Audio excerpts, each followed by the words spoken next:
Hey everyone, I'm Peter Stories here to guide you today. If you use this video to drift off to sleep, please tap like, hit subscribe, and drop a comment telling me where you're watching from and what time it is there. Now settle in, get cozy, and let yourself relax.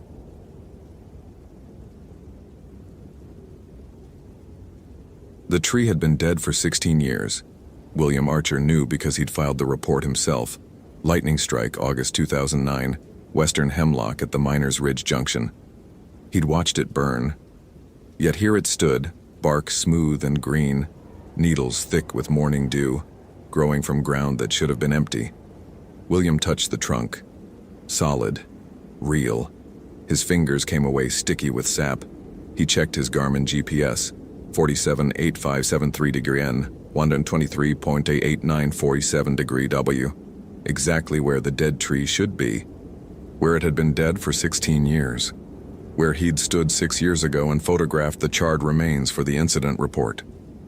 The forest pressed close around him. That peculiar density of the Hoh rainforest sector, where moss grew thick enough to muffle sound. Olympic National Park in October meant wet. Everything perpetually damp. The air itself a living thing you could almost drink. William had worked these trails for 12 years. He knew every junction, every elevation marker, every problematic section where tourists wandered off trail and had to be retrieved. He knew where dead trees stayed dead. His radio crackled. No, he wouldn't think about radios. Not today. Not with Jordan Hayes 36 hours missing and the search window narrowing. 23 years old, experienced hiker, filed a route plan like you're supposed to. Miners Ridge Trail to Elk Lake, 2-day solo trip. Should have checked in yesterday morning. William consulted his paper map, comparing it to the GPS reading. Both agreed. This was the junction. This was where the hemlock had burned. This was where it shouldn't be alive. He forced himself past it, following Jordan's planned route. The trail wound through cathedral groves of Sitka spruce and western red cedar, trees so massive they predated European contact with the Americas. Nurse logs thick as cars lay decomposing, erupting with new growth. Everything here fed on death, transformed it into something else. William had learned that lesson before. Sarah Voss, 28 years old, 2009. Same sector, same October dampness. He'd been the one to find her pack, torn open, contents scattered across a game trail. They'd searched for 11 days, found nothing else. No body, no explanation. Just the pack and William's certainty that something was fundamentally wrong with the search area, a certainty he'd never been able to articulate without sounding insane. The investigation concluded she'd fallen into one of the area's numerous ravines. The forest had simply kept her. William hadn't believed it then. Didn't believe it now. But he'd learned to stop saying so aloud. The trail climbed steadily, switchbacking up toward Miners Ridge proper. William's knees protested. He was 41 now, not the 35 he'd been when Sarah vanished. The forest didn't care about his age. It didn't change, didn't acknowledge human time. It simply was. Eternal and indifferent. Or so he'd always told himself. At mile marker 4.2 he found the first sign, Jordan's bandana, red with white stars, tied around a branch at eye level. Standard trail marking. I was here, I'm going this way, except the bandana pointed left, off trail, into thick understory where no route existed. William photographed it with his department-issued Nikon, noting the GPS coordinates. He tried the radio, got static. Cell phone showed no signal, as expected. He was alone with whatever Jordan had found important enough to mark. The bandana fluttered in a breeze William couldn't feel. He pushed into the undergrowth, using his Silva compass to maintain bearing. The understory was dense here, Salal and Oregon grape forcing him to move slowly, carefully. His uniform snagged on Devil's Club, the thorns finding skin through the fabric. After 50 yards, he found a gap in the vegetation, almost a path, though nothing official. Game trail, maybe, or something older. The trees changed, subtly at first. The spacing felt wrong, too regular. Not the random distribution of natural growth, but something almost deliberate, as if planted. Except these were old-growth giants, centuries old. William's unease grew with each step. At what his GPS claimed was 0.3 miles from the trail, though it felt like more, he found Jordan's water bottle, half full, abandoned on moss so thick it swallowed his boots to the ankle. No sign of struggle, just the bottle, carefully placed upright as if Jordan intended to return for it. William picked it up. The water was still cold. He called out, "Jordan Hayes, Olympic National Park Service, if you can hear me, call out." The forest swallowed his voice. No echo. The sound simply stopped at the tree line, absorbed by moss and age and something else. William continued forward. The trees were definitely wrong now. He could see it clearly. They formed concentric rings, perfect circles radiating outward from some central point ahead. No natural process created patterns like this. Wind, fire, disease, all left irregular marks. This was intentional. This was impossible. His compass spun lazily, unable to settle on north. William's breath came faster.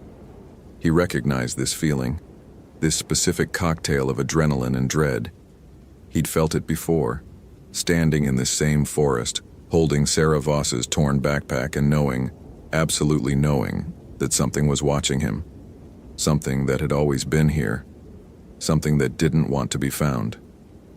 He should turn back. Radio for support. Except his radio wouldn't work here, he already knew that. Cell phone confirmed it. No service. GPS still functional, but the coordinates seemed wrong somehow. The numbers moving even as he stood still. A branch cracked behind him. William spun, hand on his pepper spray. Nothing. Just trees and moss and the perpetual drip of moisture from the canopy. But he'd heard it clearly. A branch snapping under weight. Something moving. Jordan? His voice sounded small, uncertain. The forest breathed around him. William had read about Leshy during the long nights after Sarah's disappearance, diving into folklore and mythology with the desperation of someone seeking any explanation for the unexplainable. Slavic forest spirits, guardians of wild places. The texts described them as shapeshifters, able to appear as tall as trees or small as grass, leading travelers in circles until they died of exposure. Old world superstition, he'd told himself, nothing relevant to Pacific Northwest forests. But the core idea had stuck with him. Spirits of place, consciousnesses that predated human arrival, that resented intrusion, that defended their territory through disorientation and misdirection rather than violence. That made the forest itself the weapon. William pushed forward. The circular tree pattern grew tighter, drawing him toward its center. Logic screamed at him to retreat, to mark his trail, to follow protocol. But protocol hadn't saved Sarah. Protocol wouldn't save Jordan. And something deeper, more primitive, whispered that he'd been meant to come here, that the forest had been waiting for him, that it remembered. The center of the pattern opened into a clearing, not natural, too perfect. A circle of exposed earth exactly 40 feet in diameter, surrounded by ancient cedars. No undergrowth, no moss, just bare dirt, dark and rich. Jordan Hayes knelt in the middle, back to William, perfectly still. Relief flooded through him. "Jordan! Jordan Hayes!" He started forward. Jordan didn't move. William crossed into the clearing. His boots hit the bare earth and something shifted. Not physically, deeper, as if he'd stepped across a threshold. "Jordan, I'm Ranger William Archer. Are you hurt?" No response. Jordan knelt there, hands on thighs, head slightly bowed, perfectly motionless. William approached slowly, scanning for injuries, for threats, for any explanation. Jordan wore hiking gear, pack still secured, water bottles in place. No visible trauma. But that stillness. He circled around to face Jordan. Empty eyes stared through him. Not dead. William could see Jordan breathing, slow and steady, but absent. Nobody home. The eyes tracked movement like a reflex, but without recognition, without awareness. William keyed his radio. Static. "This is Ranger Archer. I've located the missing person. Adult male, unresponsive but breathing. Possible exposure or head trauma. GPS coordinates are..." He looked at his unit. The numbers scrolled randomly, meaningless. Jordan's lips moved. "Jordan, can you hear me?" William knelt, medical training kicking in, pulse steady, pupils responsive to light. No signs of hypothermia despite the October cold. But those eyes... "Lost," Jordan whispered. Not to William, not to anything present. "You're found now. I'm going to help you up, okay? We're getting out of here." "Lost. We're all lost. The forest knows the way, but we don't listen." Jordan's voice was flat, mechanical. "It's been trying to teach us. It's always been trying." William gripped Jordan's shoulders. "Jordan, look at me. Focus on my voice. Can you hear them?" Jordan's eyes focused suddenly, locked on William with terrible clarity. "They've been calling. The old ones. The first ones. They want to show us. They want us to understand." Footsteps behind him. William spun. Nothing. The clearing remained empty, the circle of trees watching. More footsteps, multiple sources. Surrounding him, heavy steps crushing undergrowth that wasn't there. "They walk between," Jordan said, "between the trees, between moments. They've always walked here. We're the ones who are displaced." William saw them then. Not fully. Shapes moving at the edge of his vision, gone when he turned to look directly. Tall as the cedars but narrow, elongated. Moving through the forest, not around the trees but through them, as if the trunks were merely suggestions. His mind rebelled. Hallucination, carbon monoxide, fungal spores affecting cognition. Any rational explanation. But he'd known. Since Sarah. Since the burned tree that was now alive. He'd known something was wrong with this sector, this specific square mile of forest. Something lived here. Something old. Something that claimed territory. "We have to leave," William said, hauling Jordan to unsteady feet. "Now." Jordan came willingly but woodenly, puppet on strings. William oriented himself, trying to determine the direction back to the trail. His compass spun wildly. GPS showed coordinates that changed with each glance. The sun was invisible through the canopy. He picked a direction that felt right and started walking. The trees rearranged themselves. It happened slowly enough that William couldn't pinpoint the exact moment of change. He'd walk 20 feet, look back, and the path behind him would be different. Trees that should form a corridor now blocked passage. Clear areas became dense undergrowth. The forest was restructuring itself around them. William's training, his 12 years of experience, meant nothing here. You couldn't navigate terrain that refused to stay fixed. He tried marking trees with his knife, blazing a trail. But when he looked back, the marks appeared on different trees, random and meaningless. Jordan walked beside him, neither helping nor hindering. That empty expression, never changing. "Sarah," William said, the name escaping before he could stop it. "Sarah Voss, 2009. Was she here? In this place?" Jordan's head turned slowly, mechanically. "She's always here. They all are. Everyone who the forest claimed. They become part of the pattern. Part of the growth cycle. The Leshy..." Jordan's mouth shaped the word with strange familiarity. "They don't kill. They transform. Incorporate. Everything that dies here feeds the whole." That's not true. That can't be true. But William was moving faster now, dragging Jordan through the undergrowth, branches whipping his face. They had to reach the trail, had to find the boundary where normal forest resumed. If it still existed. If it had ever existed. The circular pattern repeated. Everywhere William turned, trees arranged in perfect rings. Different sizes, different species, but always circles.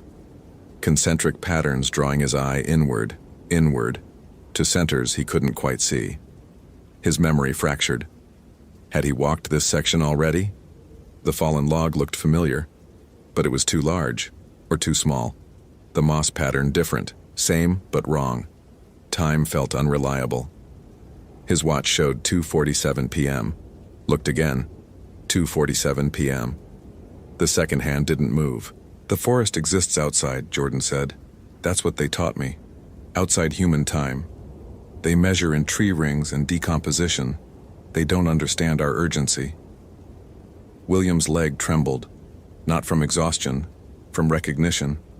He was experiencing what Sarah must have experienced, this same disorientation, this same inability to escape.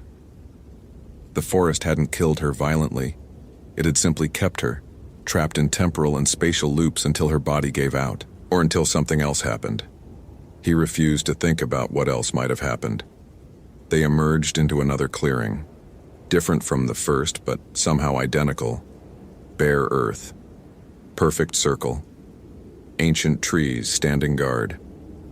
In the center, Sarah Voss knelt facing away from them. William's legs failed him. He dropped to his knees, breath coming in ragged gasps. No, you're not real. You're dead. They declared you dead. Sarah turned slowly, the same empty eyes, the same absent presence. But underneath, barely visible, something else. A consciousness that was no longer quite human, adapted to different rhythms, different realities. "Hello, William," she said. Not her voice.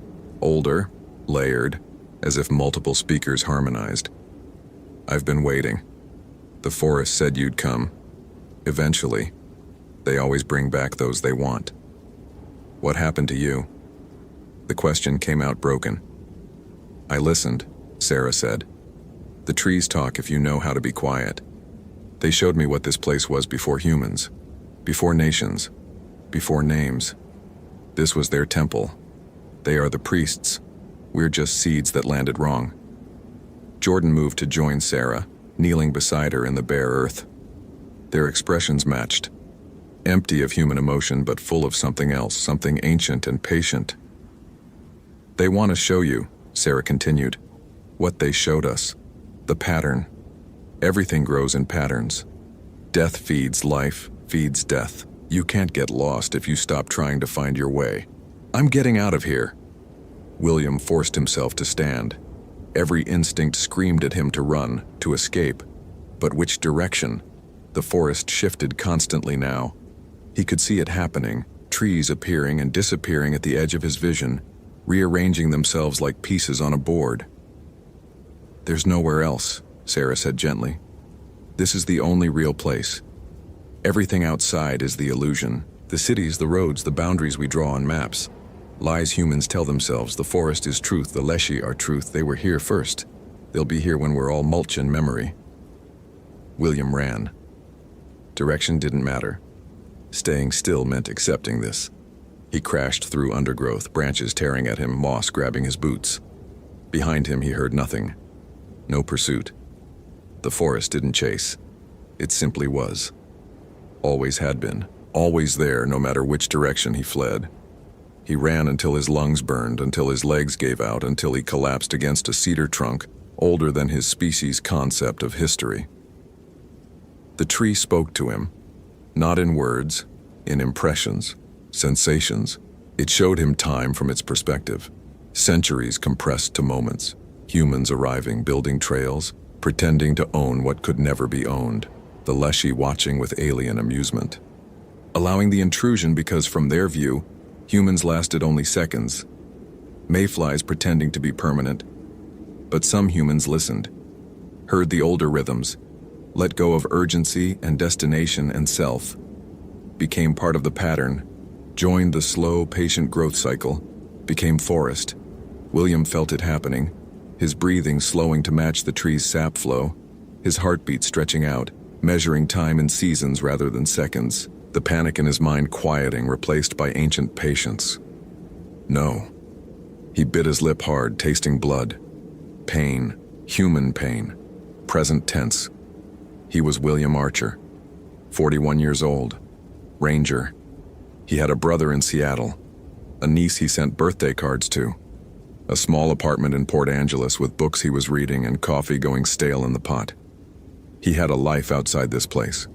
He existed outside this place. The forest's hold loosened slightly. Not much, but enough. William dragged himself upright using the cedar for support. His watch still read 2:47 p.m., but he knew hours had passed. Night would come soon, and night in this part of the forest.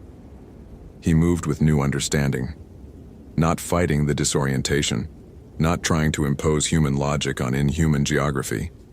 Instead, he let his body move instinctively, following gradients he couldn't name. Downhill. Always downhill. Water flows down. Rivers reach seas. Gravity was older than forests, older than Leshy. The trees began to thin, gradually, imperceptibly at first. But the spacing changed, became natural, random. The moss grew thinner. Undergrowth returned to normal density. And then, miraculous, impossible, trail markers.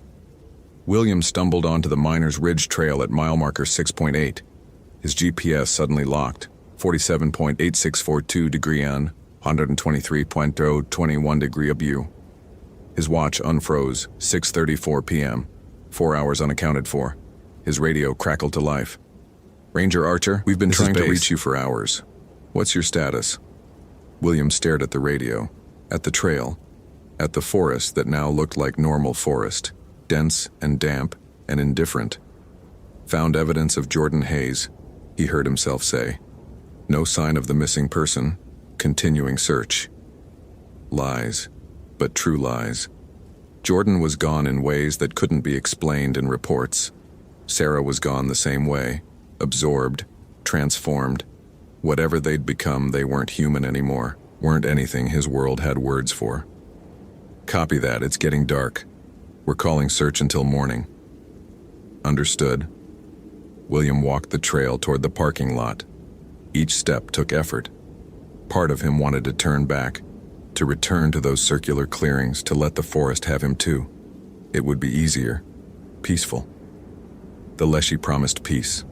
No more questions, no more searching. Just slow transformation into something older and patient. But something stubborn in him refused. He'd gotten out. Sarah hadn't, Jordan hadn't, but he had, and that meant something. Maybe. The parking lot appeared around a bend. His truck sat alone, covered in pollen and fallen needles.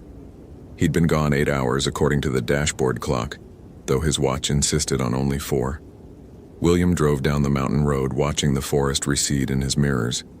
But it didn't really recede. He understood that now. The forest had always been there, existing in spaces human perception couldn't quite grasp. The Leshy walked between moments, between trees, between the cracks in reality. They'd let him go. He didn't know why. Maybe because he'd resisted. Maybe because keeping him required effort they didn't want to expend. Maybe because they knew he'd come back. Maybe because they knew he'd never really left. At his apartment, William couldn't sleep. He stood at the window, looking toward the dark line of mountains where Olympic National Park sprawled invisible in the night.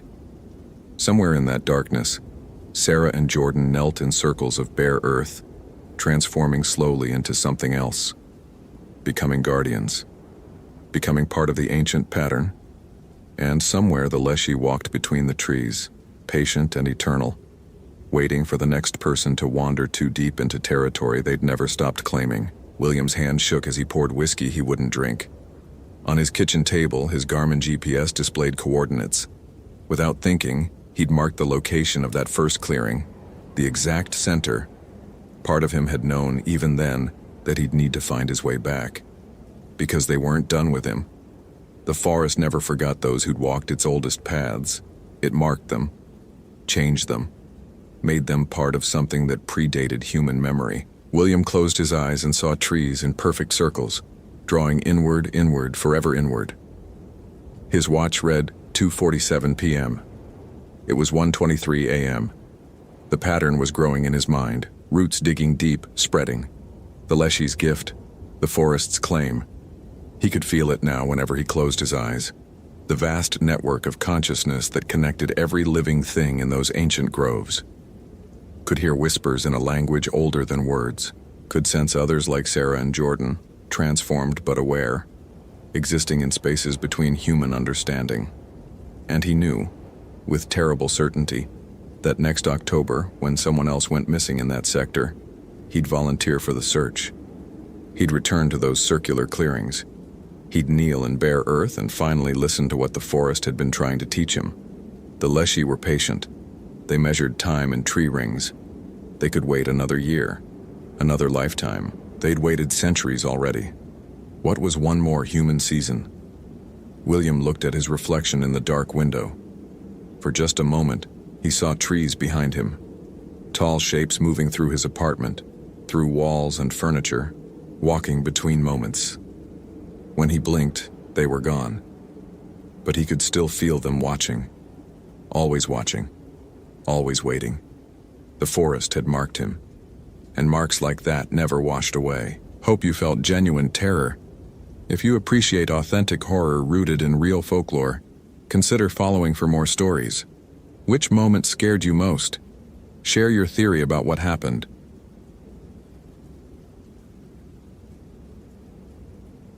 Robert Fitzgerald had measured the distance 3 times with 3 different instruments, and the math refused to cooperate.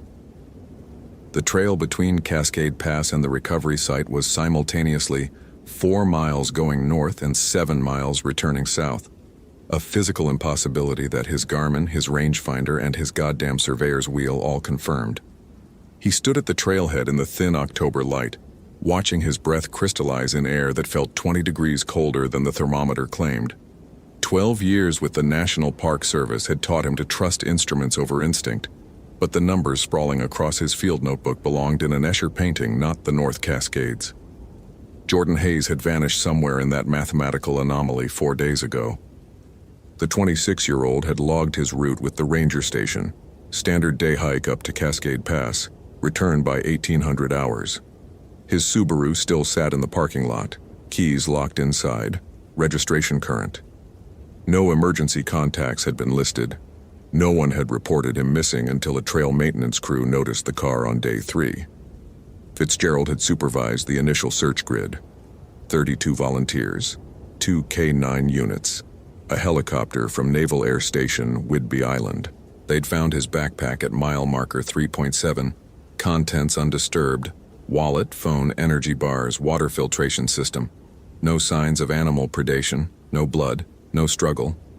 Just a pack sitting upright on a flat rock as if Hayes had set it down to tie his boot and forgotten to pick it up. The phone had been dead, but Fitzgerald had charged it at the station. The last photo timestamp read 13:47 hours. A selfie of Hayes grinning at the summit, the Cascade Peaks sharp behind him. Nothing after that. The phone's GPS log showed him descending normally until 14:23 hours. Then the signal simply stopped. Not like he'd powered down or lost reception. The log just ended mid-step, the final coordinates placing him on a straightforward section of trail with clear sight lines in all directions. That had been victim number 4.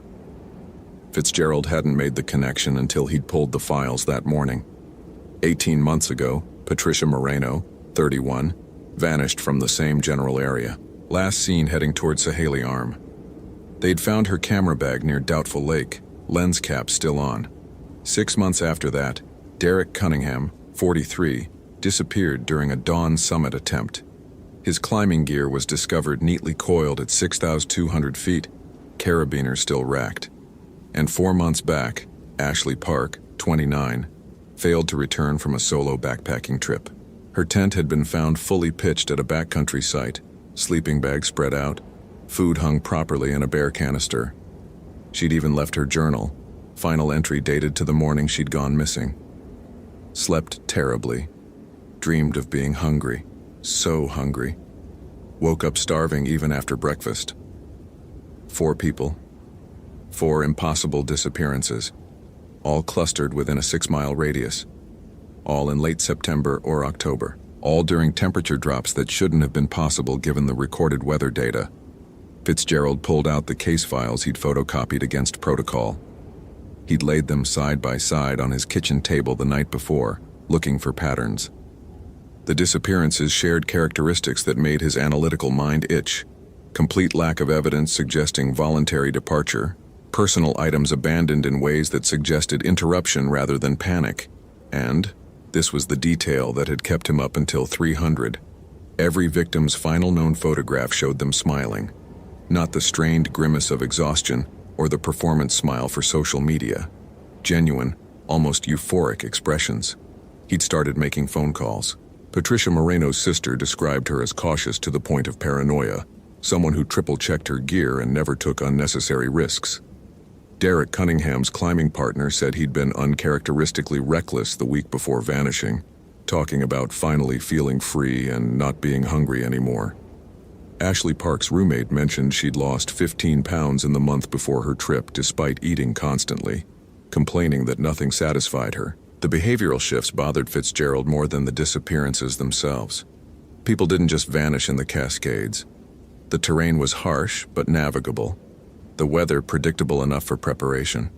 But people didn't typically undergo personality changes before hiking into oblivion either. He'd tried presenting his findings to Superintendent Morrison that morning. Morrison had listened with the patient expression of someone humoring a subordinate, then reminded Fitzgerald that coincidence existed, that the park saw 200 search and rescue operations annually. That pattern recognition was the human brain's specialty, even when no pattern existed. "You're good at your job because you're thorough," Morrison had said, walking him toward the door. "But sometimes people just make bad decisions.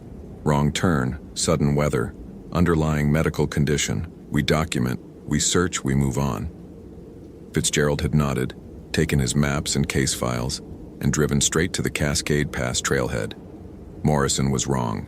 This wasn't coincidence. This was something with a methodology. The trail climbed through old-growth forest, Douglas fir and western hemlock forming a canopy that reduced the morning to green twilight. Fitzgerald maintained a steady pace, pausing every quarter mile to mark his GPS coordinates and take compass bearings. The numbers continued their impossible behavior. His altimeter claimed he'd ascended 200 feet in the first mile, but the trail grade clearly didn't support that elevation gain. He stopped at mile 1.8, where the forest opened briefly onto a rocky outcrop. Below, the Stehekin River Valley spread out in autumn colors, ridgelines sharp against cloudless sky. According to his topographical map, he should be at 4,100 feet. His GPS read 4,100 feet. His altimeter read 5,300 feet. His handheld barometer suggested 3,800 feet. Fitzgerald sat on a granite shelf and pulled out his thermos. The coffee had gone lukewarm, despite the insulated container. He sipped it anyway, watching the tree line across the valley. Something about the forest felt attentive, as if the landscape were holding its breath. His radio crackled. He'd left it on out of habit despite knowing he was beyond reliable range. Static washed through, then a sound that might have been words. He adjusted the frequency, trying to clear the signal. More static, and underneath it, something rhythmic, almost like breathing.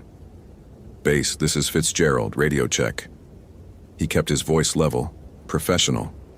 The static shifted, and for just a moment he heard it clearly, syllables in a language he didn't recognize, guttural and wet, as if the speaker's mouth were full. He switched the radio off. Equipment malfunction, atmospheric interference, perfectly rational explanations that didn't account for why his hands had started trembling. The temperature had dropped. He checked his thermometer, 41 degrees. It had been 53 when he'd started hiking 40 minutes ago. October in the Cascades could be unpredictable, but a 12-degree drop in less than an hour suggested a front moving in. He scanned the sky, still clear, no clouds massing over the peaks. He continued upward. The trail switchbacked through stands of mountain hemlock, trees twisted by winter wind into shapes that suggested anguish. Fitzgerald had hiked this route dozens of times, knew every landmark, but today the forest felt subtly rearranged, as if someone had shifted each tree 3 feet to the left while maintaining the overall pattern. At mile 3.7, he found the rock where Jordan Hayes' backpack had been recovered. The stone was flat and convenient, exactly where someone would naturally set down a load. Fitzgerald circled it slowly, examining the ground. The search team would have contaminated the immediate area, but he was looking for older signs. He found them 8 feet west, depressions in the duff that could have been footprints. Large ones, barefoot, the toes splayed in a way that suggested running. Not toward the trail. away from it, heading straight into the dense forest where no sane hiker would venture. Fitzgerald photographed them with his digital camera, including a ruler for scale. The prints measured 13 inches long, 4 inches wide at the ball. Possible for an exceptionally tall person, but the stride length between prints suggested something moving fast enough that Fitzgerald's educated guess put the speed at 20 miles per hour. Impossible on this terrain. Suicidal in bare feet. He followed the prints into the trees. They continued for 30 yards, then stopped abruptly at the base of a massive cedar. Not faded or obscured, just stopped, as if whatever made them had stepped to this exact spot and ceased to exist. Fitzgerald looked up. The cedar rose 80 feet, its lowest branches 40 feet above ground. Nothing could climb that first section without equipment, and there were no marks suggesting harness damage or rope burns. He stepped back, considering possibilities. Someone could have walked backward in their own prints, but the gait showed forward momentum, not the careful placement of someone reversing. An animal could have obscured the continuation, but the surrounding ground showed no disturbance. He photographed everything, taking measurements, recording observations in his field notebook with mechanical precision. When he turned to head back to the trail, he realized he couldn't see it. The forest had closed around him like water filling a hole. His compass pointed north. The trail ran east-west. He walked north anyway, trusting the instrument, and emerged onto the path after 40 yards of bushwhacking. According to his watch, he'd been off trail for 6 minutes. According to the sun's position, it had been closer to 20. The cold was becoming aggressive now. Fitzgerald pulled on his fleece layer and checked his thermometer again. 34 degrees. He'd hiked through worse, but the rate of change violated everything he understood about weather patterns. Cold fronts didn't descend like guillotines. He continued upward, watching his instruments spin their contradictory data. The trail reached Cascade Pass at mile 4.9. His GPS claimed he'd covered 6.2 miles. His pedometer agreed with the GPS. His eyes agreed with the mile markers. The pass opened onto alpine meadow, the peaks of the North Cascades spreading in all directions like broken teeth. Fitzgerald had always found the view humbling, a reminder of how thoroughly nature dwarfed human concerns. Today, it felt hostile. He found the survey marker where Jordan Hayes had taken his final photograph. The stone was wind-scoured and ancient, carved with elevation data that matched none of his instruments. He sat beside it, eating an energy bar that tasted like cardboard, and tried to formulate a working theory. 4 disappearances, mathematical impossibilities, temperature anomalies, behavioral changes suggesting, what? Psychological break? Shared delusion? Environmental toxin? His training said to work with what he could measure. The temperature was dropping at roughly 6 degrees per hour. At this rate, it would hit 0 by late afternoon. He needed to summit Sahaley Arm, check the areas where Patricia Moreno and Derek Cunningham had vanished, and return before dark. Straightforward plan. Achievable objectives. The trail to Sahaley Arm climbed through boulder fields and permanent snowpack. Fitzgerald's boots found purchase on ice that shouldn't have formed yet, not this early in the season. The wind picked up carrying a smell he couldn't identify, something organic but wrong, like meat that had been frozen and thawed too many times. He reached the arm at 14:45 hours. The elevation marker read 7,200 feet. His instruments offered 11 different measurements, none matching. Patricia Moreno's camera bag had been found near a cairn marking the route to Sahaley Glacier. Fitzgerald approached it slowly, studying the ground. More prints, these ones smaller but showing the same splayed toes, the same impossible stride length.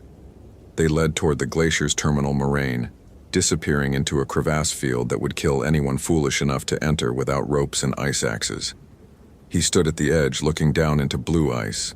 The crevasse dropped 40 feet to a floor of compacted snow and rock. Something dark lay at the bottom, fabric maybe, or a shadow that didn't match the sun's angle. Fitzgerald pulled out his climbing rope and anchored it to the cairn. This violated every safety protocol in the book. Solo glacier travel, no backup, no one knowing his location. But that dark shape needed identification, and he was the only person who seemed to understand these disappearances formed a pattern. The descent took 12 minutes. The crevasse walls pressed close enough to touch on both sides, ice gleaming with an oily sheen. The temperature inside felt 20 degrees warmer than the surface, the air humid and close. The dark shape resolved into fabric, a jacket, expensive technical gear in forest green. Patricia Moreno's sister had described her wearing that exact color. Fitzgerald knelt beside it, photographing from multiple angles before touching anything. The jacket lay spread-eagled, arms extended, as if someone had carefully removed it without disturbing its shape. No tears, no blood, no signs of the body that should have been inside it. Beneath the jacket, carved into the ice in letters 6 inches deep, were words in a language Fitzgerald didn't recognize. The characters looked like they'd been gouged by claws, each stroke deliberate and even. He photographed them, trying to capture the three-dimensional depth, the way they seemed to drink light. His breath came faster. The analytical part of his mind insisted on rational explanations. Someone had left the jacket, someone had carved the words, someone was staging an elaborate hoax. But his hands shook as he packed away his camera, and the explanations felt increasingly thin. He climbed back up to find the sun setting. Impossible. His watch showed 15-20 hours, too early for sunset by 2 hours at least. But the light was failing, the peaks going purple, and the temperature had hit 18 degrees. Fitzgerald started down the trail at a pace just shy of running. The numbers had stopped mattering, the instruments had become ornaments. Something was deeply, fundamentally wrong with this mountain, and darkness was coming too fast. The forest greeted him like a mouth. Trees that had seemed merely twisted in daylight now looked deliberately malformed, branches reaching with purposeful hunger. The trail beneath his boots felt soft, almost organic, as if he were walking on something that had skin. At mile marker 2-1, he heard the voice. It came from his left, from deep in the trees where no trail existed. A man's voice calling for help in a tone that suggested minor inconvenience rather than emergency. "Hey, over here. I think I turned my ankle. Could use a hand." Fitzgerald stopped.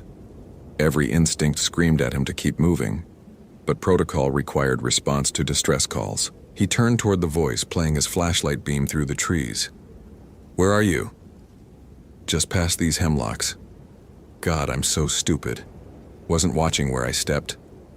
The voice sounded closer now, but Fitzgerald's light showed nothing but trees and shadow.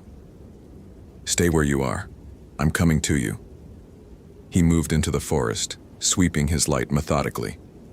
The voice continued, maintaining its casual, embarrassed tone. "Really appreciate this. Been calling for like an hour. Thought I was going to have to spend the night." Something about the phrasing caught Fitzgerald's attention. "What's your name?" Silence.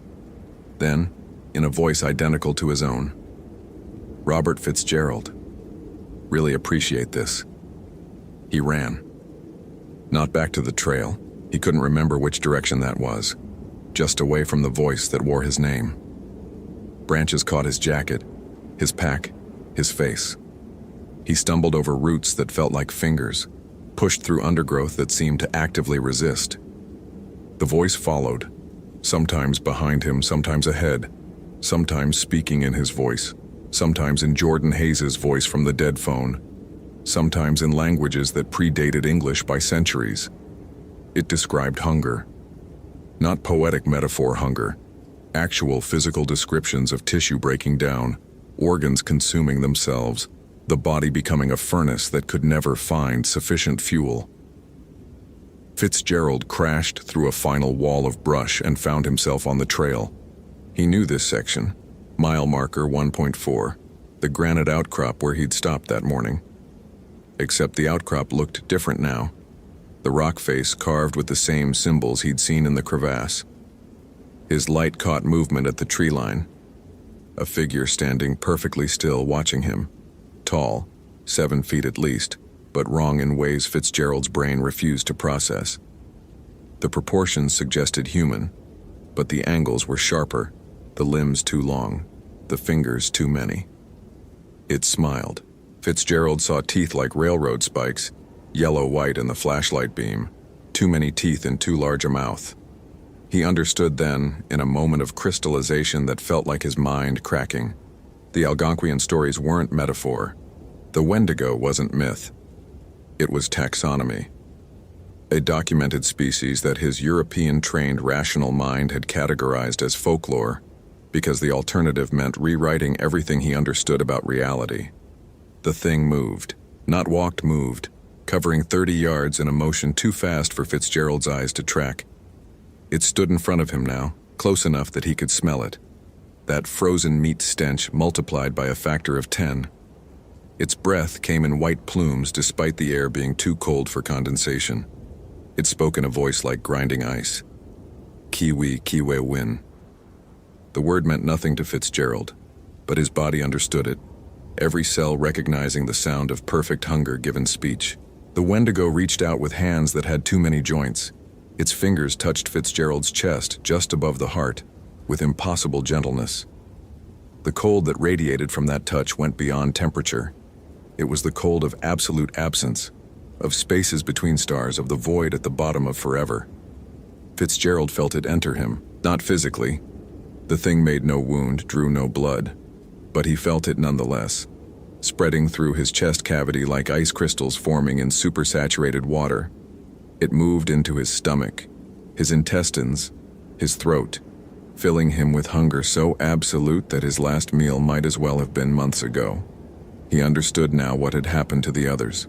They hadn't been taken, they'd been transformed. The personality changes, the final smiles, the abandoned gear, all signs of the Wendigo working inside them, hollowing them out, preparing them for what came next. The creature released him and stepped back. It gestured toward the forest with one too long arm, the movement somehow conveying invitation, promise, terrible freedom. Fitzgerald felt his legs move without consulting his brain. He walked toward the trees, his analytical mind screaming warnings that his body ignored. The hunger was everything now. It filled him from throat to groin, a physical sensation so overwhelming it left room for nothing else. Not fear, not reason, not even the survival instinct that had kept his species alive for millennia. He thought of food, not energy bars and freeze-dried meals. Real food. Meat. Living meat. Prey. The Wendigo walked beside him now, matching his pace through the forest. It spoke in that grinding voice, and though Fitzgerald didn't understand the words, he understood their meaning. This is what you've always been. This is what civilization teaches you to deny. This is the truth underneath the human lie. They walked for hours or minutes. Time had become as negotiable as distance. The forest opened into clearings that shouldn't exist, showed him vistas of valleys he'd never seen despite 12 years working this park. He saw the others. Patricia Moreno standing waist-deep in Doubtful Lake, the water around her thrashing with fish too frightened to flee fast enough. Derek Cunningham at 6,200 feet, methodically tracking a mountain goat that had no chance of escape. Ashley Park in her perfectly pitched tent, her journal open to entries she'd written after her official last one, describing the beauty of surrender. And Jordan Hayes at Cascade Pass, his phone abandoned because he no longer needed to document experiences for other people.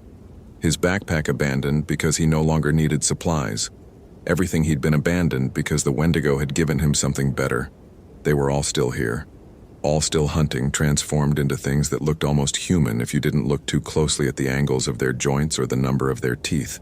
They saw Fitzgerald and recognized him, waving with too many fingers, welcoming him to the family. The Wendigo brought him to a cave mouth he'd never seen, despite knowing every geological feature in this sector. Inside, the walls were covered in symbols identical to those he'd photographed, not carved, grown as if the rock itself had learned language. The creature gestured, and Fitzgerald understood. This is where you leave it behind. Everything that makes you human, everything that makes you weak, the cold, the fear, the small hungry ghost inside you that civilization calls conscience. He thought of Morrison telling him to move on. He thought of his apartment where he ate frozen dinners and watched nature documentaries about places he could visit but never truly inhabit. He thought of his ex-wife who'd left because he loved the wilderness more than her, which had been true, except he'd never loved it properly because he'd always maintained that final separation, that thin membrane of civilization that kept him from really entering the wild.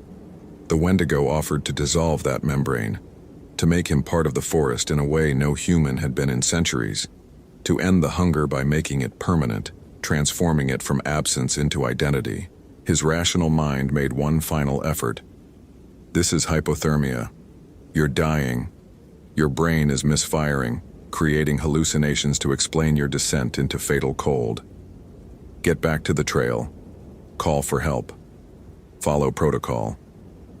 But protocol was a human invention, and he wasn't sure he qualified as human anymore. The hunger had eaten everything except itself. The Wendigo waited. Patient. Eternal. It had all the time death allowed, which meant all the time in the world. Fitzgerald felt himself stepping forward, crossing the threshold into the cave, leaving behind his name and his rank and his 12 years of service. The cold intensified, and somewhere in the distance he heard his radio crackling. Morrison's voice calling his designation, asking for location, receiving only static that might have been wind or might have been Fitzgerald laughing as the transformation completed and he learned what teeth felt like when they grew past the point where human jaws could contain them. The last rational part of him thought, I should warn them. Tell Morrison to close the park. Stop others from coming here. But that thought dissolved as the hunger clarified, becoming pure and clean and absolutely right. He didn't want to warn anyone. He wanted them to come. One by one, or in groups, it didn't matter. The Wendigo was patient, and so was he, and the forest had room for so many more. He walked deeper into the cave, the symbols on the walls pulsing with a light that came from somewhere behind reality. Behind him, the entrance faded, not closing but simply ceasing to be something that existed in the same space as trails and rangers and search parties. Fitzgerald's last human thought was the equation: 4 disappearances plus 1 equals 5. 5 plus the next hiker equals 6. The math finally made sense, a pattern he could understand and appreciate and help perpetuate. Then even that thought went quiet, and there was only hunger, perfect and eternal, and the forest welcoming him home. 3 weeks later, Superintendent Morrison stood at the Cascade Pass trailhead with a team from the FBI's Behavioral Analysis Unit. Robert Fitzgerald's truck had been found unlocked, his personal effects untouched. The search had covered 40 square miles, employed thermal imaging and cadaver dogs, interviewed every park employee and regular visitor. They'd found nothing. Not his pack, not his radio, not a single sign he'd ever climbed that trail. Morrison held the case file, reading Fitzgerald's final entry from 3 weeks ago. 4 disappearances, suspicious patterns, mathematical anomalies. The FBI team leader had already dismissed it as stress-induced paranoia, suggested Fitzgerald had experienced a breakdown and wandered off to die privately. But Morrison had worked with Fitzgerald for 8 years. The man didn't break. He documented, analyzed, and solved problems. If he'd seen a pattern, there was a pattern. Morrison looked up at the trail, watching the forest breathe in the November wind. The temperature had dropped 15 degrees in the last hour, far too fast for normal weather. His radio crackled with static that almost sounded like words in a language he didn't recognize. He thought about closing the park for the season. But the permits were already issued, the holiday hiking season was approaching, and the Forest Service had quotas to meet. Besides, Morrison told himself, coincidence existed. Sometimes people just made bad decisions.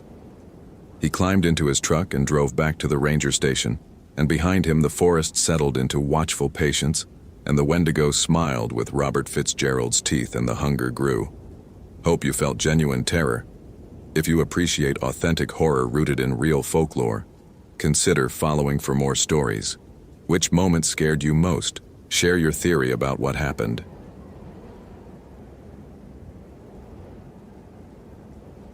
The smell reached William Archer before anything else. Decay mixed with something chemical, artificial, wrong for these woods. Mile marker 12 on the Cascade Pass Trail, elevation 5,400 feet, and nothing should smell like burning plastic and rotting meat combined. He stopped, one hand rising instinctively to cover his nose and mouth, the other dropping to the canister of bear spray on his belt. The morning sun filtered through the Douglas firs in shafts of gold, everything looking exactly as it should except for that smell. 3 years ago, William would have radioed it in immediately, followed protocol, waited for backup. 3 years ago, he hadn't watched his partner fall into a crevasse while William held onto a rope that snapped like thread. 3 years ago, he still believed following the rules kept people safe. He keyed his radio anyway. The Motorola MT2000 crackled with static, which wasn't unusual this deep in the North Cascades. What was unusual was the way the static seemed to pulse, almost rhythmic, almost like breathing. Ranger Archer to base. I'm at mile 12 investigating an odor, requesting status update on the Garcia search. His voice sounded too loud in the stillness. No birds. He realized that now. The forest had gone completely silent. The static continued for 5 seconds, 10. Then a voice broke through, distant and warped. Base to Archer. No sign of Madison Garcia. Last known position was Doubtful Lake 3 days ago. Weather window closing. You're authorized for one more sweep before recall. One more sweep. Translation: give up. Come back. Write the report. Add another name to the list of people who walked into these mountains and never walked out. William had read the file a dozen times. Madison Garcia, 28, experienced hiker, proper equipment, filed an itinerary. She'd planned to summit Sahal Peak via the Cascade Pass Trail, then loop back through the Boston Basin. Standard route, well marked. She should have been back Monday. Today was Thursday. The smell grew stronger as he continued up the trail. His GPS unit, a Garmin E-Trex that was already obsolete but still more reliable than the newer models, showed him approaching the coordinates where Madison's tent had been found. Found, but not occupied.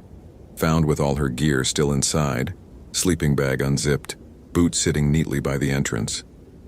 Found with deep gouges in the surrounding trees, marks that looked like claw marks except they were 8 feet off the ground. The search and rescue team had photographed everything, bagged what they could, then pulled back when the weather turned.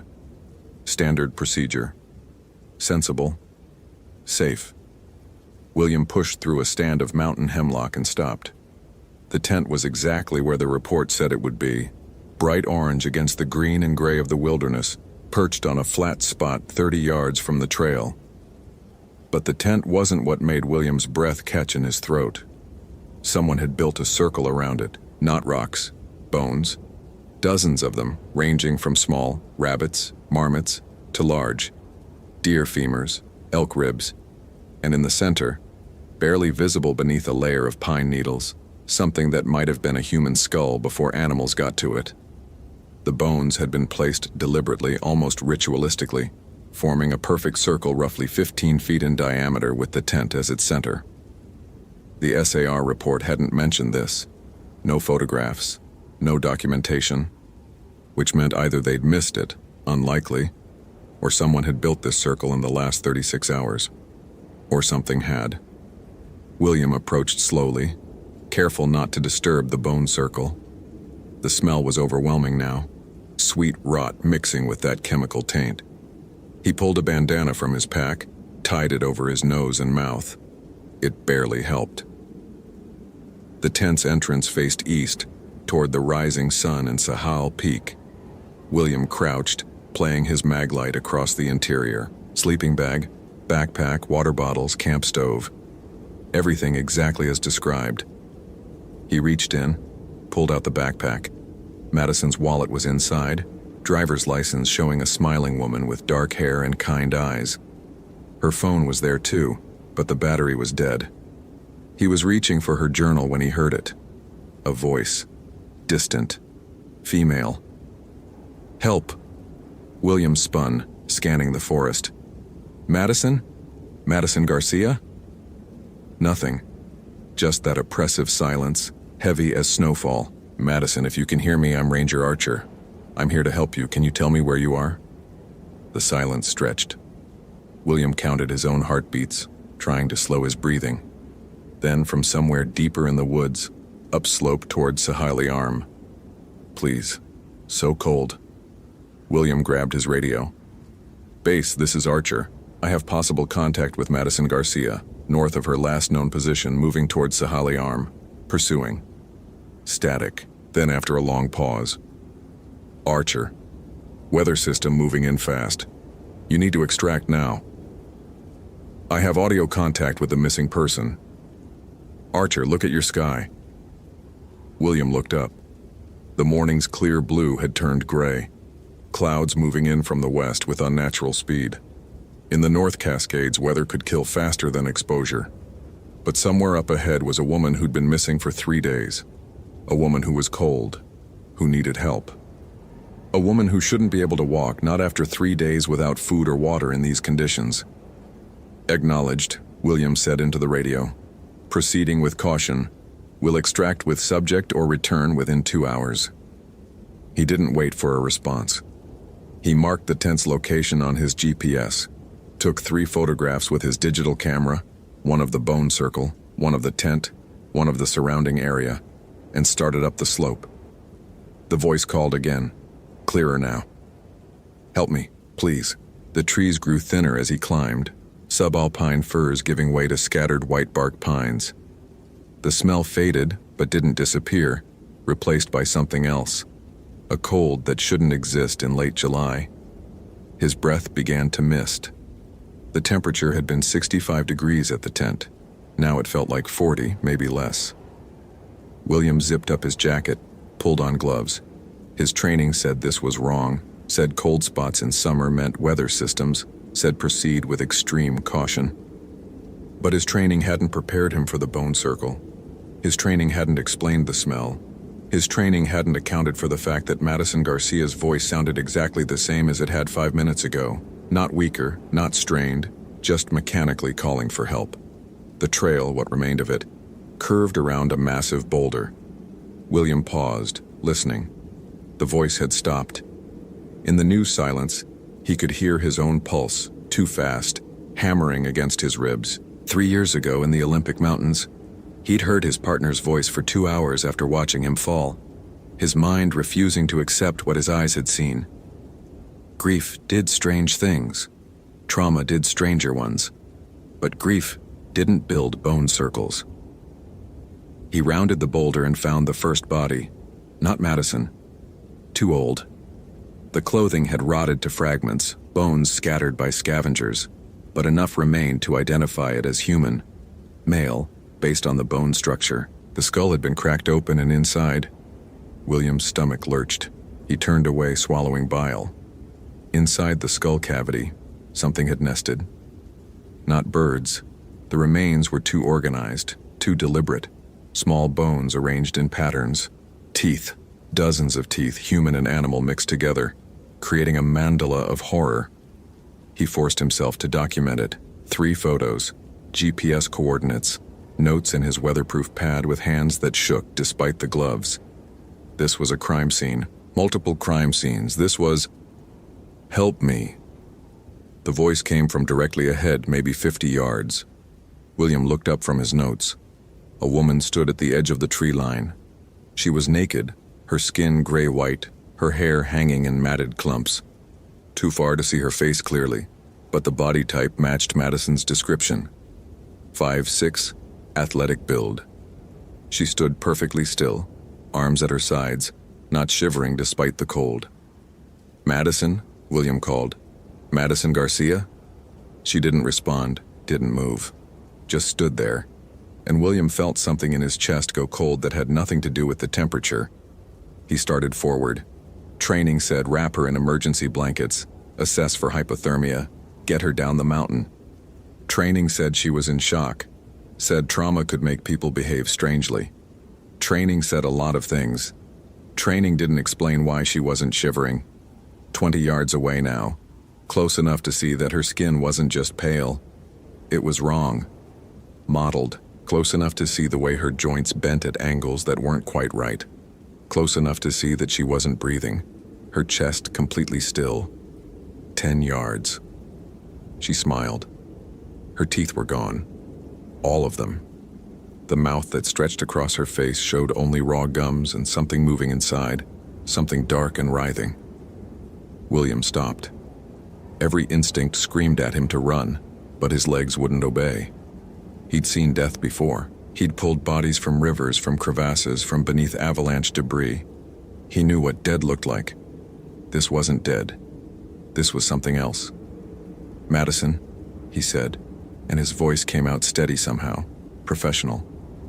"I need you to tell me if you're hurt." The thing wearing Madison's body tilted its head, bird-like, curious. When it spoke, the voice came from everywhere and nowhere, not from that ruined mouth. "Hungry?" Then it charged. William had maybe 2 seconds to react. He grabbed the bear spray, aimed, fired. The orange cloud caught the thing mid-stride. It didn't stop. Didn't even slow. Just kept coming, arms outstretched, those wrong joints bending and flexing. He ran. Down the slope, crashing through undergrowth, his boots slipping on loose rock. Behind him he could hear it following. Not running exactly. The sounds were wrong. Too many footfalls. Too heavy. Like something massive was moving through the forest, not a woman's body. William's radio bounced against his hip, useless. His GPS beeped warnings about elevation loss, about straying from marked trails. He ignored all of it, focused only on not falling, on putting distance between himself and that thing. The forest opened ahead. He recognized the area, Horseshoe Basin, a glacial cirque about a mile from where he'd left the bone circle. No, that wasn't right. Horseshoe Basin was 3 miles from the tent, and he'd only climbed maybe half a mile. The distances were wrong. The geography was wrong. He burst into the clearing and stopped. 7 bodies hung from the trees. Not recent, weeks old, maybe months. They'd been opened from throat to groin, emptied out, the skin pulled tight over hollow frames. They swayed in a wind William couldn't feel, creating a sound like wind chimes, bone clicking against bone, and carved into every tree, repeated hundreds of times in symbols that hurt to look at directly, was the same word in what William recognized as Cree, Wendigo. He knew the legends. Every ranger in the Pacific Northwest knew them, stories passed down from native tribes, warnings about the winter that walked, the hunger that consumed. Creatures born from cannibalism and greed, forever starving, forever hunting. The Algonquian peoples had names for it: Wendigo, Widico, Widico. They'd had ceremonies to prevent it, rituals to drive it away. They'd had sense enough to fear it. Behind William, the sounds had stopped. He turned slowly. Madison stood at the edge of the clearing. But she'd changed. Grown. The body was longer now, stretched, the arms reaching almost to the ground. Antlers had sprouted from her skull, massive and bleached white. Her skin had taken on the texture of birch bark, peeling and raw. And she was still smiling. "You smell like guilt," she said, and the voice bypassed his ears entirely, speaking directly into his skull. Like failure, like rope that snaps, like watching someone fall and never hit bottom. William's breath caught. "You're not real. I'm the realest thing you've ever known. I'm the hunger that lives in the space between heartbeats. I'm the cold that claims the lost. I'm what waits at the end of all wandering." More figures emerged from the forest, the 7 bodies from the trees, still empty, still hollow, walking with the jerky movements of puppets. And others. Hikers, climbers, people who disappeared into these mountains over years, decades. All wearing the same wrong smile, all moving with that same terrible purpose. William pulled his radio. "Base, this is Archer. I need immediate evac, grid reference." He looked at his GPS. The screen showed only static, numbers cycling randomly. "I'm in Horseshoe Basin. I have multiple fatalities. The radio crackled. Through the static he heard his own voice. "I'm in Horseshoe Basin. I have multiple fatalities." Then his partner's voice, distant, echoing up from 3 years past. "The rope is slipping. William, the rope." He dropped the radio like it had burned him. "Guilt is delicious," the Wendigo said, taking a step forward. "It seasons the meat, makes the feast so much sweeter. Did you know that? Did you know you've been marinating in it for 3 years, making yourself perfect for consumption? Stay back." William's hand found his service weapon, a Glock 22 that felt absurdly inadequate. "I'm warning you." You can't kill hunger. You can't shoot cold, but please, try. The struggle makes you taste better. The empty bodies moved closer, forming a circle. William recognized faces from missing persons reports he'd read, cases that had gone cold. 30 years of disappearances, all standing here, all wearing that same terrible smile. He'd read about the Wendigo in college, in an anthropology elective he'd taken to fill credits. The professor had explained the psychological interpretation, that Wendigo psychosis was a culture-bound syndrome, a manifestation of starvation anxiety, that the monster was metaphor, not reality. The professor had been wrong. William fired. 3 shots, center mass. The bullets passed through the Wendigo without effect, punching holes that closed immediately, bark skin knitting back together. Iron and lead, it said, laughing. Such human solutions. Try this instead. It gestured, and William's gun grew suddenly hot, metal glowing red. He dropped it, watching it melt into slag on the rocks. The bones around the tent, William said, buying time, looking for any escape. That was a warning, wasn't it? A boundary. The bones were an invitation. They always are. We leave them for the guilty ones, the ones who reek of failure and shame. They can't help themselves. They always cross the circle. They always come looking. Madison Garcia, the real one. Where is she? Gone. Consumed. Her meat fed the hunger for almost 2 days. Her guilt? She hit a pedestrian once, did you know? Teenage boy, not her fault. He ran into the street, but she never forgave herself. Her guilt was exquisite, almost as good as yours. William's mind raced. The legends had variations, but most agreed on certain points. The Wendigo feared fire. It avoided sacred spaces. It could be driven away by shamans, by those who knew the old ceremonies. William was not a shaman. He had a maglite, 2 energy bars, and a lifetime of guilt. Your partner, the Wendigo said, circling now, the empty bodies moving with it. Thomas Whitfield, age 34, father of 2. You held the rope. You felt it slip. You could have let go, saved yourself. But you held on, didn't you? Until your hands bled. Until the fibers snapped. Not your fault, everyone said. Equipment failure, the report said. But you know better. Shut up. You know you held on too long. That if you'd released sooner, the rope wouldn't have snapped, wouldn't have sent him tumbling into that crevasse. You tried to be a hero. You made it worse. Shut up. And now you're here, looking for another lost soul, trying to save someone, trying to rewrite history. But you can't save anyone, William Archer. You can only join them.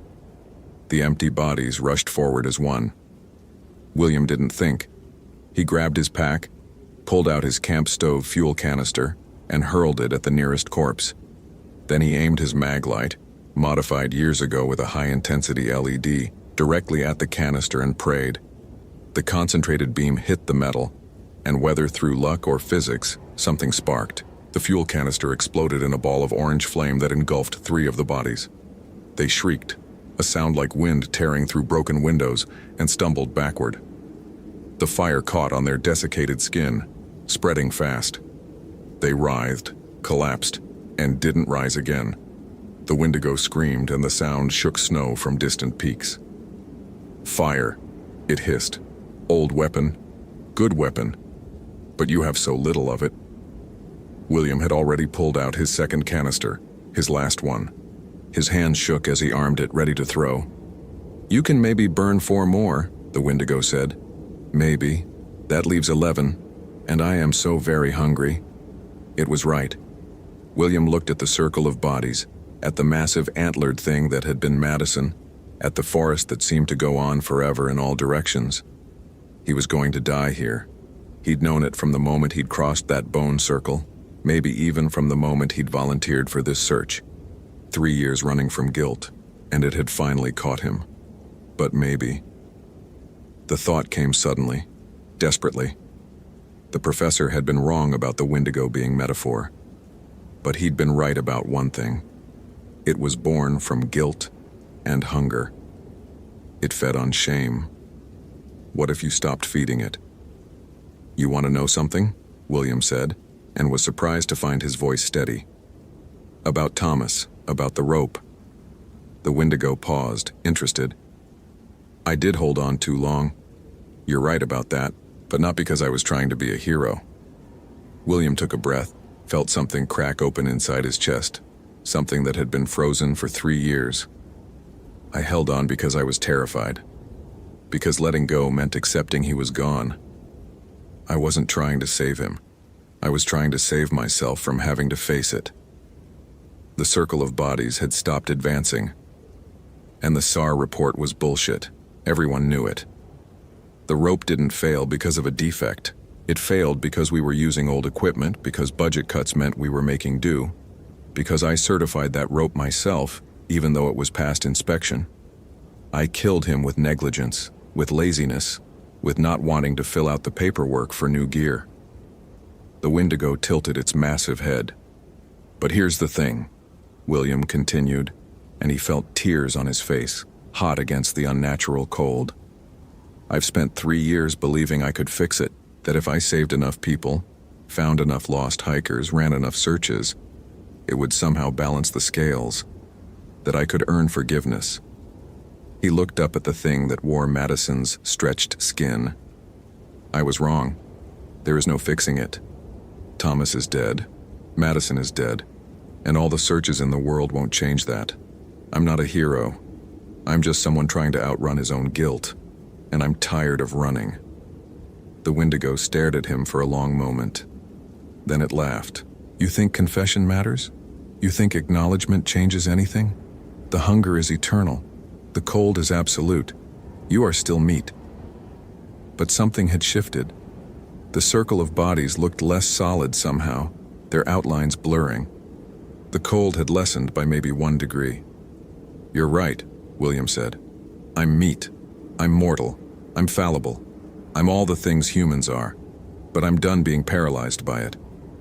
He raised the fuel canister. Come and get me. The Wendigo lunged. William threw the canister directly at its chest, then dove and grabbed his melted gun. Still hot, but cooling. The metal seared his palm, but he gripped it anyway, used the slag as a crude projectile, hurled it at the canister. The explosion was massive, fuel and fire and heat washing over the clearing. The Wendigo shrieked, its bark skin blazing.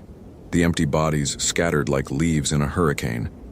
William didn't wait to see the result. He ran, using the confusion to break the circle, heading downslope toward where he prayed the tent still existed, where Madison's GPS had last registered a location, where reality might still have some purchase. Behind him, the forest screamed. Trees cracked and fell. The temperature plummeted and surged, ice and fire at war. William ran until his lungs burned, until his legs gave out, until he collapsed in a heap of pine needles and exhaustion. When he finally looked up, he was lying next to the orange tent, the bone circle still intact around it. The clearing was empty, silent. The smell was gone. The cold had retreated. Morning sun filtered through the trees exactly as it should, and somewhere distant he could hear birds singing. His radio crackled. Archer, this is base. You're 2 hours overdue. What's your status? William stared at the radio for a long moment. Then he keyed the mic. Base, this is Archer. I've completed the search. Madison Garcia is deceased. Multiple other fatalities discovered. Requesting immediate support and body recovery team. Grid reference follows. He rattled off the coordinates, then sat back against a tree. His hand throbbed where the melted gun had burned him, the pain sharp and real and grounding. 3 days later, the recovery team had cataloged 14 bodies, some dating back 30 years. Madison Garcia's remains were found 300 yards from her tent. Cause of death officially listed as exposure, though the medical examiner noted unusual tissue damage consistent with scavenging predator species unknown. They never found the Wendigo. The bone circle was photographed, documented, then scattered. The symbols carved into the trees were attributed to vandalism, possibly by the same person or persons responsible for the deaths, though no evidence of foul play was ever established. William Archer returned to duty after 2 weeks of mandatory counseling. He continued working SAR operations, continued finding the lost and bringing them home when he could. But he stopped believing it would fix anything. Some nights, when the wind moved through the trees just right, he heard a voice calling, hungry, cold, waiting. On those nights, William made sure his doors were locked, his windows sealed. He kept a fire burning in the hearth until dawn, and he never ever volunteered for searches in the North Cascades again. The hunger is eternal, the cold is absolute, and some lost things should stay lost. But William Archer was done being paralyzed by guilt. He couldn't save everyone. He couldn't fix the past, but he could keep walking forward one day at a time, bearing his failures like scars instead of chains. The Wendigo would be waiting. It always was. But maybe, just maybe, William had stopped being the perfect meal. Maybe that was enough. Hope you felt genuine terror. If you appreciate authentic horror rooted in real folklore, consider following for more stories. Which moment scared you most? Share your theory about what happened.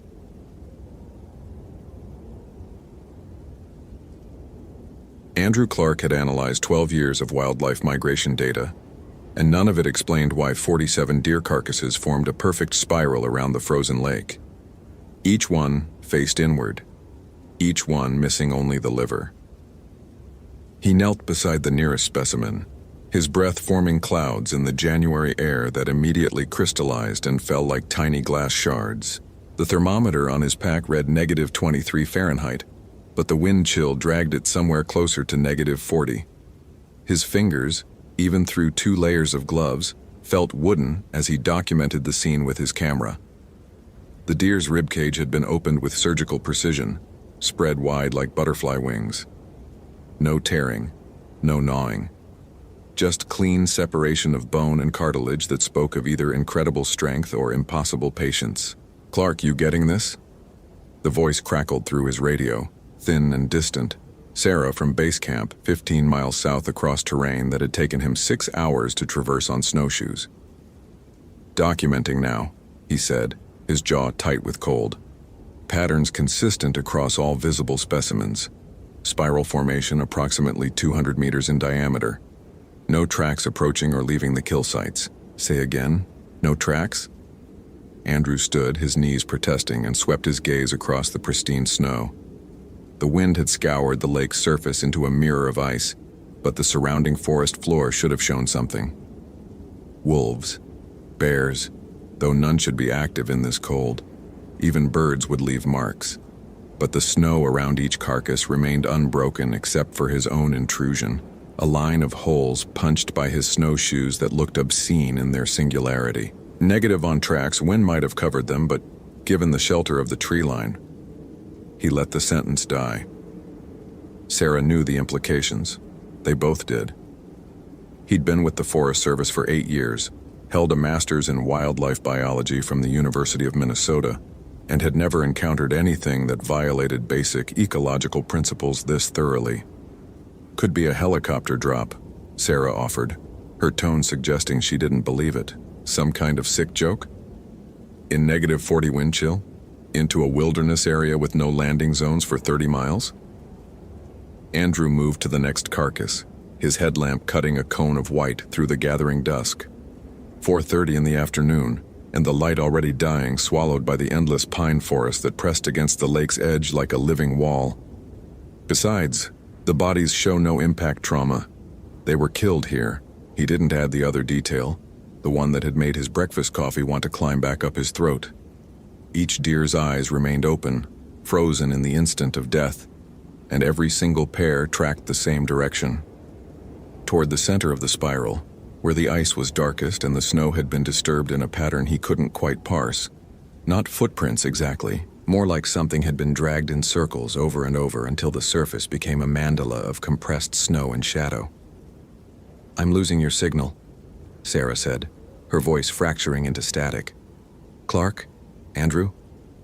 Still here. Radio's probably..." The transmission dissolved into white noise that sounded just for a second like words in a language he didn't recognize. He adjusted the frequency, checked the battery. Full charge. The equipment was standard Motorola, rated for extreme cold, maintained according to protocol. It should work. It didn't. Andrew killed the radio and stood in the silence that rushed in to fill its absence. The wind had died. That should have been a relief, but instead it felt like the forest was holding its breath, waiting for something. No birds called. No small animals rustled through the underbrush. Even the natural creaking of frozen wood had ceased, leaving only the sound of his own breathing, harsh and too loud in his ears. He'd come to investigate the report filed by a trapper named Jacob Coleman, who'd called in 3 days ago claiming to have seen something impossible near Lake Moira. The conversation, transcribed in the incident log, had been marked "wellness check required" because Coleman's statements had become increasingly incoherent. References to the hunger that walks and warnings about the cold that hunts that base camp had attributed to hypothermia or isolation psychosis. Coleman hadn't responded to radio contact since, and Andrew's secondary objective was to verify the man's status at his registered trap line 20 miles northwest. That objective now felt considerably more urgent. The center of the spiral drew him despite his better judgment. Andrew approached it the way he might approach a wounded predator, alert for any sign of movement, any indication that the scene might become active. The disturbed snow resolved into something more defined as he got closer. Symbols, he realized. Not random at all. Geometric patterns carved into the surface with enough force to reach the ice beneath, arranged in a circle within the circle. 7 points. 7 angles. Math that his brain recognized as significant even before he consciously registered why. A heptagram. He knew this from undergraduate anthropology, from the comparative religion elective he'd taken because he needed the humanities credit. 7-pointed star. Sacred geometry in multiple traditions, but the specific configuration, the way certain angles crossed, the orientation to true north, that was particular to something else, something he'd read in a paper about indigenous beliefs of the Great Lakes region. Andrew pulled out his notebook, the pages crackling with ice, and sketched the symbol with numb fingers. He'd photograph it too, document everything according to protocol, but the act of drawing forced him to observe the details.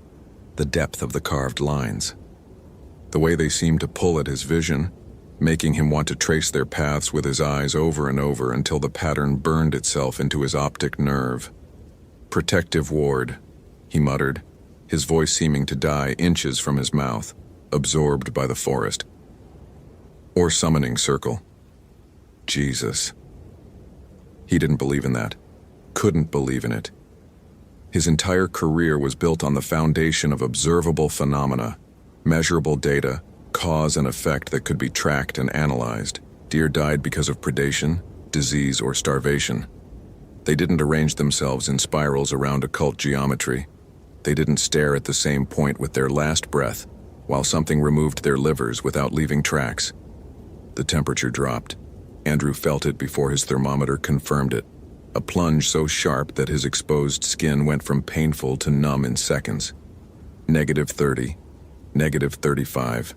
The LCD display on his scientific gauge flickered, struggled, and then showed a reading that couldn't be right. -52. Nothing in the forecast had predicted this. The entire cold front had been supposed to moderate tonight, temperatures climbing back toward the teens. His breath no longer formed clouds. It crystallized instantly into particles that fell like snow, creating a small blizzard around his face with each exhalation. The trees began to crack, sharp reports like distant gunfire as the sap inside them froze and expanded. Andrew's survival training kicked in before his conscious mind could fully process the danger. This cold could kill him in minutes. Even with his gear, even with his experience, wind chill this extreme would overcome his body's ability to generate heat. He needed shelter. Fire, needed to activate his emergency beacon, and the ice screamed, not cracked, not groaned. Screamed, a rising wail that seemed to contain multitudes of voices, all of them human, all of them expressing a hunger so vast and terrible that Andrew's knees buckled. He caught himself on his ski poles, the metal so cold it burned even through his gloves, and watched as the center of the spiral, the carved symbol, began to glow. No, not glow. The opposite of glow. The lines weren't emitting light. They were absorbing it, drinking in the last of the day's illumination and leaving only darkness so complete it seemed three-dimensional. A void that had depth and substance, that moved with something like breath, that whispered in that language he didn't know but somehow understood on a level below language, below thought, in the ancient part of his brain that remembered when humans were prey. Hungry, so hungry, never full, never warm. Andrew ran. His body made the decision before his mind could interfere with survival instinct, and he found himself crashing through the tree line with all the grace of a panicked animal. Branches whipped at his face. His snowshoes caught on buried logs, sending him sprawling twice into drifts deep enough to swallow him. Each time he hauled himself up and kept moving, driven by a terror so pure it felt like electricity in his veins. Behind him, the ice continued to scream, or maybe that was the wind returning. A gale that came from nowhere and everywhere at once, carrying voices that formed words he refused to comprehend. He'd dropped his headlamp somewhere, but enough twilight remained to navigate by. The forest a maze of black trunks and white snow that all looked identical. North. He needed to go north. Coleman's trapline was north, and if the man was still alive, still sane, maybe he'd have answers that Andrew's rational mind couldn't produce. The GPS on his belt showed his position as a blinking dot surrounded by contour lines, but the coordinates kept shifting, jumping back and forth as if he was teleporting hundreds of feet with each reading. Magnetic interference, some part of him noted. Deposits of iron ore in the bedrock were common in this region, could play havoc with navigation equipment. Except that explanation didn't account for the way the trees seemed to rearrange themselves, or how he kept coming back to the same frozen stream no matter which direction he turned. He'd been running for 20 minutes when he found the first trap. Steel jaw type, illegal in Minnesota for decades but still occasionally used by those who didn't care about regulations. This one had been sprung, the jaws closed on nothing, and hung from its chain about 7 feet off the ground. Someone had lifted it and tied it there, looping the chain around a branch too high for any person to reach without a ladder. Andrew approached it slowly, his breath coming in ragged gasps that sent fresh cascades of ice crystals down his jacket.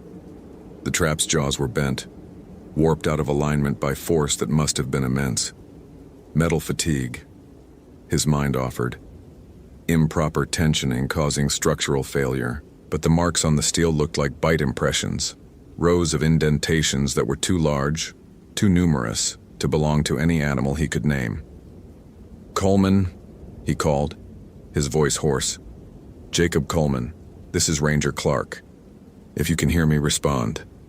The forest swallowed his words and gave nothing back. Andrew pulled out his radio, tried again to raise base camp, but received only that same static that wasn't static, the underneath words that made his fillings ache and his vision blur at the edges. He was about to give up when a voice cut through the interference. "I shouldn't have come." Male shredded by fear and something else, something that sounded like starvation. "Can't stop eating, wanna stop, so cold." "Coleman, is that you? What's your location?" "Doesn't matter, already gone. It takes what it needs, liver first, always liver. That's where the soul lives, old ones knew. Warmth there, last warmth. But never enough." The transmission cut off with a sound like teeth gnashing. Andrew checked his GPS again, found the coordinates for Coleman's registered cabin marker, and forced himself toward it even though every instinct screamed to turn back, to retreat to base camp and let someone else handle whatever was happening here. But there was no one else. The boundary waters stretched across 1,000,000 acres of the most remote wilderness in the lower 48 states, and backup was hours away even in ideal conditions. If Coleman was injured, dying, or worse in ways that Andrew's training had never prepared him for, then he was the only chance the man had. The cabin materialized from the darkness, like something conjured rather than built. Single room, maybe 12 by 14, constructed from logs that were chinked with moss and mud. No smoke from the chimney pipe. No light in the single window. The door stood open, swinging slightly in a breeze that Andrew couldn't feel, and the snow in front of the threshold was stained dark, with something that had frozen into a slick, organic glass. "Federal Forest Service," Andrew announced, his hand moving to the bear spray on his belt even though he knew it would be useless in this cold. The propellant would barely function, and anything that could bend steel traps wouldn't care about capsaicin. I'm coming in. The interior was worse than he'd imagined, but not in the way he'd expected. No gore, no signs of struggle. Just emptiness that felt aggressive in its totality. The cabin had been stripped of everything that made it habitable. Food stores gone, blankets gone, the small wood stove ripped from its housing and dragged toward the door, leaving gouges in the floor that looked like claw marks, and in the center of the room, carved into the wooden planks with the same precision as the symbol on the ice, was a message in letters 2 feet high. Wendigo killed me. 3 days ago, but I won't stop eating. Andrew's flashlight beam wavered as his hands began to shake. Not from cold, though, that remained a constant threat. From recognition. Wendigo. The proper Ojibwe term, not the bastardized Wendigo that had made it into popular culture. He knew this legend, had read the anthropological papers during his research on predator-prey relationships in the Great Lakes region. A spirit of endless hunger born from taboo, from cannibalism driven by starvation, that transformed its victims into creatures that could never be satisfied no matter how much they consumed. Cold incarnate, famine given teeth, folklore, cultural metaphor for the dangers of winter isolation and the collapse of social bonds under extreme conditions. Nothing more. Except that didn't explain the spiral of deer corpses, didn't explain the impossible temperature drop, or the geographic confusion that had him turned around in forest he knew like his own backyard. Didn't explain why his breath was now visible again, great plumes of steam that meant the air had warmed up to merely deadly rather than instantly lethal, or why that warming felt more ominous than the cold had been. Because if it was getting warmer, something was no longer in the area, something whose presence carried winter in its bones, something that was hunting elsewhere. The second message was carved into the wall beside the door, nearly invisible, until Andrew's light caught it at the right angle. It walks where hunger walks. It is hunger. 7 days without food I held out. 8th day I ate. 9th day it ate me. Now I am it, and it is endless. Below the words, scratched with what looked like fingernails, was a drawing. Antlers, massive and malformed, sprouting from a skull that was too elongated to be human, but too human to be anything else. Skin stretched so tight that every bone showed in skeletal detail, ribs like barrel staves, joints swollen and wrong. The eyes, just circles gouged deep into the wood, somehow conveyed more madness than any artistic skill could have achieved. Andrew backed out of the cabin and vomited in the snow, his stomach emptying itself of the energy bar and coffee that were supposed to have sustained him through the day. The taste of bile was sharp and clean compared to the psychic residue of that drawing, the knowledge it represented. Coleman had killed himself with that message. Not physically, there was no body, but spiritually, mentally, in all the ways that mattered. The man had broken under the weight of something that Andrew's education insisted couldn't exist. The howl started low, and rose until it inhabited a frequency that seemed to bypass his ears entirely and resonate directly in his chest cavity. Not a wolf, not any animal Andrew had ever heard, and he'd heard them all across 48 states of fieldwork. This was vocalization from a throat that should not be capable of producing sound, expelled from lungs that should not contain breath, expressing need that transcended biology and entered the realm of cosmic hunger. Pure want, pure absence, a black hole given voice. It was close. Andrew's training reasserted itself through the panic. He needed fire, needed shelter, needed to make it through the night because no rescue would come before dawn, and his emergency beacon would take hours to bring a response, even if it managed to get a signal through whatever was interfering with electronics. The cabin was out of the question, but there was a ridge line 1/2 mile east where the geology created natural overhangs, places that could be fortified into defensible positions. He ran again, this time with purpose rather than panic, pacing himself to preserve energy and maintain awareness of his surroundings. The forest had changed. He noticed it gradually, details accumulating until they formed a picture too disturbing to dismiss. The trees were damaged, Great swathes of bark stripped away in vertical patterns too regular to be random.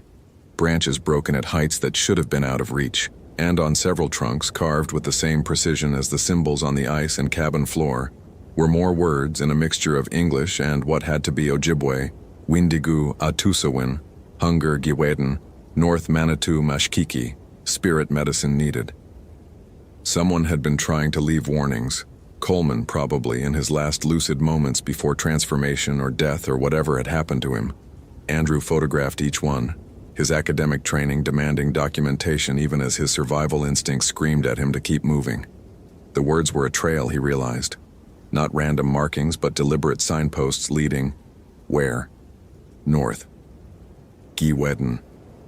Everything pointed north toward the deepest wilderness, toward Lake Superior's frozen shore, toward territory so remote that even the trap lines didn't extend that far, toward whatever had to be stopped, contained, or at least understood before it migrated south into more populated regions. Andrew found the overhang just as the last light died.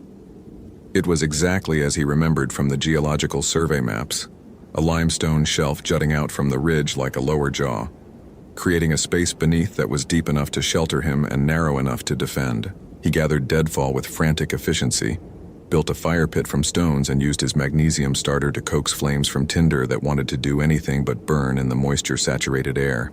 The fire caught, grew, became a living thing that pushed back the darkness and created a sphere of warmth that felt like the only real thing left in the universe. Andrew fed it carefully, maintaining the balance between heat and fuel conservation, while his mind processed the day's events with the same analytical rigor he'd apply to any field study. Hypothesis. The deaths and disturbances were caused by a large predator, possibly an escaped exotic animal or an undocumented species. Evidence against: the logistics of moving 47 deer corpses, the precision of the mutilations, the lack of tracks, and the environmental anomalies that no biological entity could produce. Hypothesis. Human activity, either a cult or elaborate hoax designed to spread fear. Evidence against: the extreme isolation, the technical sophistication required, and Coleman's evident psychological deterioration. Also, critically, the feeling that Andrew couldn't shake, the certainty, bone deep and absolute, that he was being watched by something that wanted him in ways that hunger couldn't fully describe. Hypothesis. The Wendigo was real.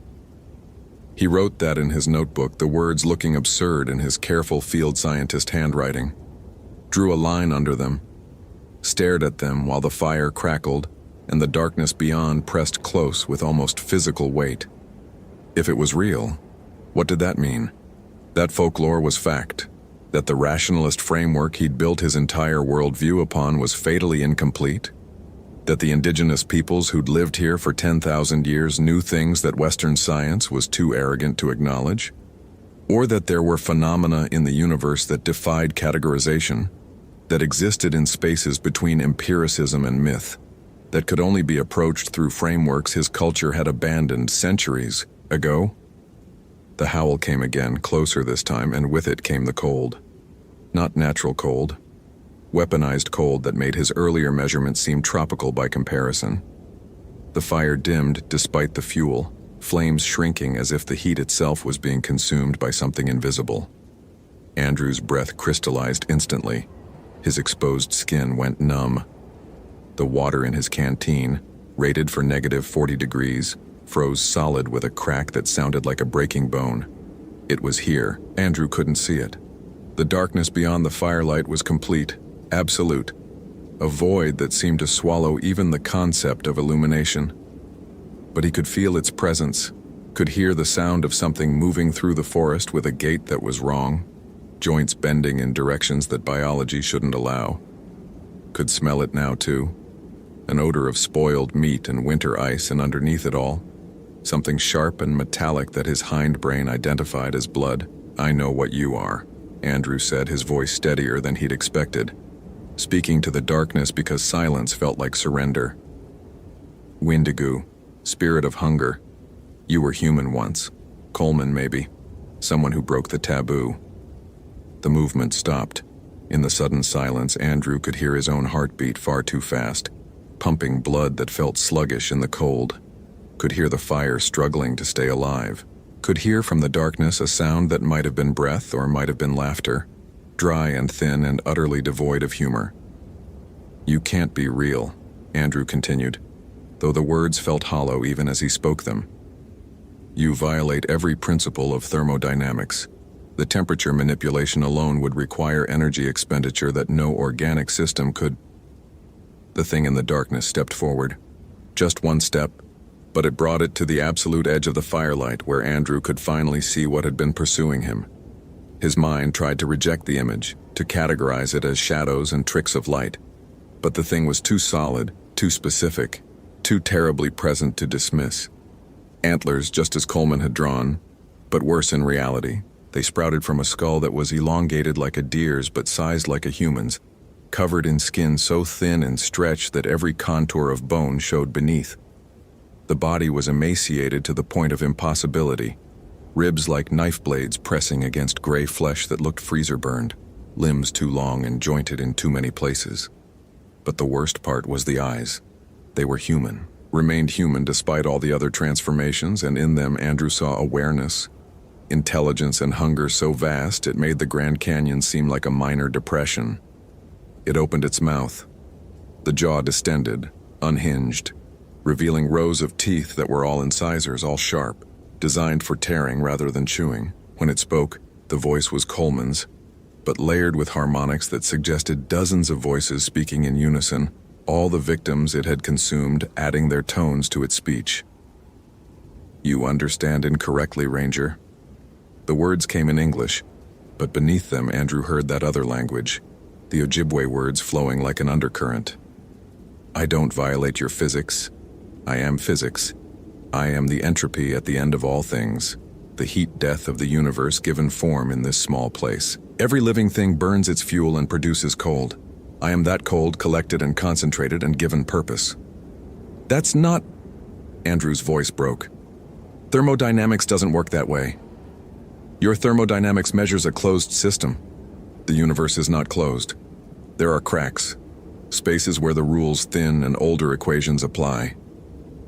The Wendigo tilted its head, antlers scraping against the rock ceiling of the overhang. "Do you know why I take the liver? Your Coleman theorized it was spiritual, that the soul resides there. Primitive thinking. No. The liver processes toxins, stores energy, maintains the warmth that lets you think you're separate from the world. It's the furnace.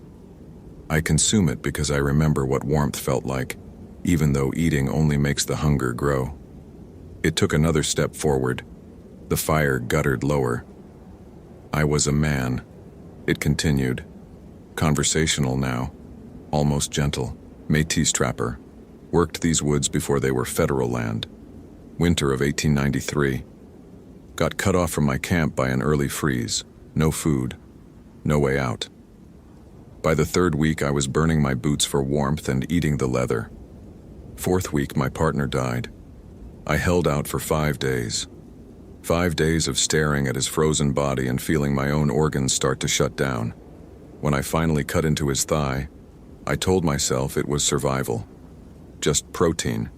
Just fuel." The thing that had been a man leaned closer, and Andrew could see how its skin wept fluid that froze into rivulets of ice, could count the vertebrae of its spine pressing against gray flesh like beads on a string. But I didn't stop with what I needed to survive. I ate everything. Consumed him so completely that no one would ever know he'd existed. And when I returned to civilization, the hunger came with me.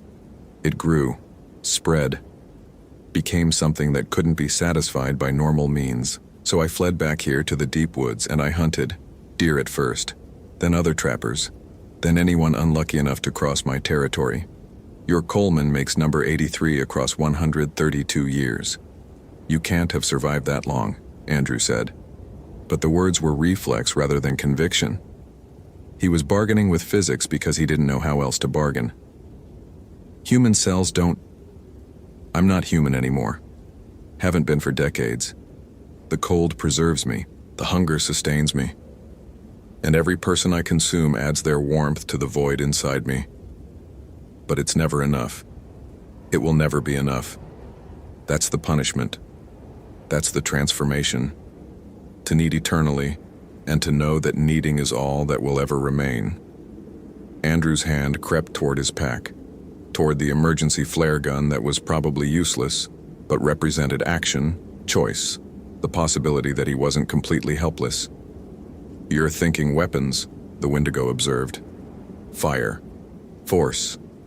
You theorize that significant heat might counter me, that I'm vulnerable to things that burn. This is partially correct. But you'd need a heat source that could overcome a century of accumulated cold, and you don't have that. What you have is 15 minutes before hypothermia begins to shut down your cognitive function, 30 before you lose motor control, 90 before your heart stops. Then why are we talking? Why not just..." Andrew couldn't finish the sentence, because I remember being rational. Remember the pleasure of analysis, of understanding. It's all I have left besides hunger, these fragments of the man I was. The Wendigo's voice carried something that might have been sadness. "And because I want you to know what's happening, to understand that I'm not evil. Not a monster, not really. Just a natural process taken to its logical conclusion. The universe wants heat death. I'm just helping it along." The creature moved with speed that should have been impossible for something so emaciated. One moment it was at the fire's edge, the next it was on Andrew, bearing him backward with force that drove the air from his lungs. Claws, no, not claws, fingers that had grown too long and developed points like knives, pinned his shoulders. The smell of decay was overwhelming, filling Andrew's nose and mouth until he gagged. "I'll start with your liver," the Wendigo whispered, breath like January wind. "Quick, almost painless, then the heart while it still beats. The warmth is better when the blood is fresh. After that it doesn't matter. You'll be gone to wherever it is we go, and I'll be here, still hungry, waiting for the next one." Andrew's hand found the flare gun, pulled it free, pressed it against the creature's chest and fired. The projectile detonated with light so bright it whited out his vision, with heat that registered as pain before it registered as warmth. The Wendigo screamed, a sound that contained all 83 of its victims, and stumbled backward. Where the flare had struck, flesh blackened and burned, revealing bone underneath that glowed red with heat transfer. But the wound was healing. Even as Andrew watched, the burned flesh began to regenerate, drawing matter from somewhere, from the surrounding air, from the darkness itself, to repair the damage. Slower than the injury, but healing nonetheless. "Clever," the Wendigo said, appraising him with those human eyes. "Magnesium burns at 3,000 degrees, enough to damage even me. But one flare, one moment of pain against a century of cold, the mathematics don't favor you." It was right. Andrew knew it was right. He had nothing that could permanently harm something that had transcended biological limits, that drew its existence from sources his science couldn't measure. He was going to die here, and then he was going to become part of it. Another voice in the chorus, another fragment of warmth feeding the eternal hunger, unless he could give it what it wanted in a way it couldn't consume. "The Ojibwe trapped Wendigos," Andrew said, forcing his voice steady. "I read the accounts. They didn't try to kill them, they bound them. Ceremonies, specific words, medicine that addressed the spiritual aspect rather than the physical." The Wendigo paused. "You don't believe in that. You believe in what you can measure." "I believe in what's standing in front of me. I believe in adapting my model when the data demands it." Andrew's mind raced, pulling fragments from papers he'd read, from the anthropological surveys that had seemed like quaint ethnography when he'd reviewed them. Windigu Wabandamoan, the Wendigo ceremony. It required 7 medicine people, 7 days of fasting, specific songs in specific order. None of which you have. No, but I have one thing you don't. I'm still human, still connected to the world in ways you've lost, and that matters, doesn't it? That's why you talk, why you explain. Because some part of you, some fragment of the man from 1893, wants to be understood, wants to be released. The Wendigo was silent for a long moment. The fire had died to embers, but Andrew's eyes had adjusted enough to see the creature's expression. the play of something like longing across features that were too wrong to properly convey emotion. "If I teach you the words," it finally said, "if I give you the ceremony that might bind me, you'll use it. You'll trap me here forever, conscious and starving but unable to hunt, unable to even move. A century of hunger will become a millennium, an eternity. Or you'll be released." The account suggests that's possible, that the binding creates a space where the transformation can reverse, where the spirit can move on. Andrew was improvising now, synthesizing fragmentary knowledge into something that might resemble truth. Isn't that better than this? Than endless cycling through the same hunger, the same kills forever? "It's been so long," the Wendigo said, and its voice was suddenly just Coleman's, human and broken and terribly young. "So long since I felt anything but cold and need. I don't remember my first name. Don't remember my mother's face. Just the hunger. Just the moment I cut into Jean-Baptiste's leg and everything changed. Then help me end it. For you. For Coleman. For all the others you've absorbed. Let them rest." The creature that had been a man for 83 consumed lives lowered itself until it crouched before Andrew, antlers scraping the stone. When it spoke again, the words were in Ojibwe, flowing and rhythmic, a language that carried weight beyond meaning. Andrew didn't understand them, but he felt them, felt the shape they made in the air, the way they interacted with the cold and the darkness. He listened, memorized.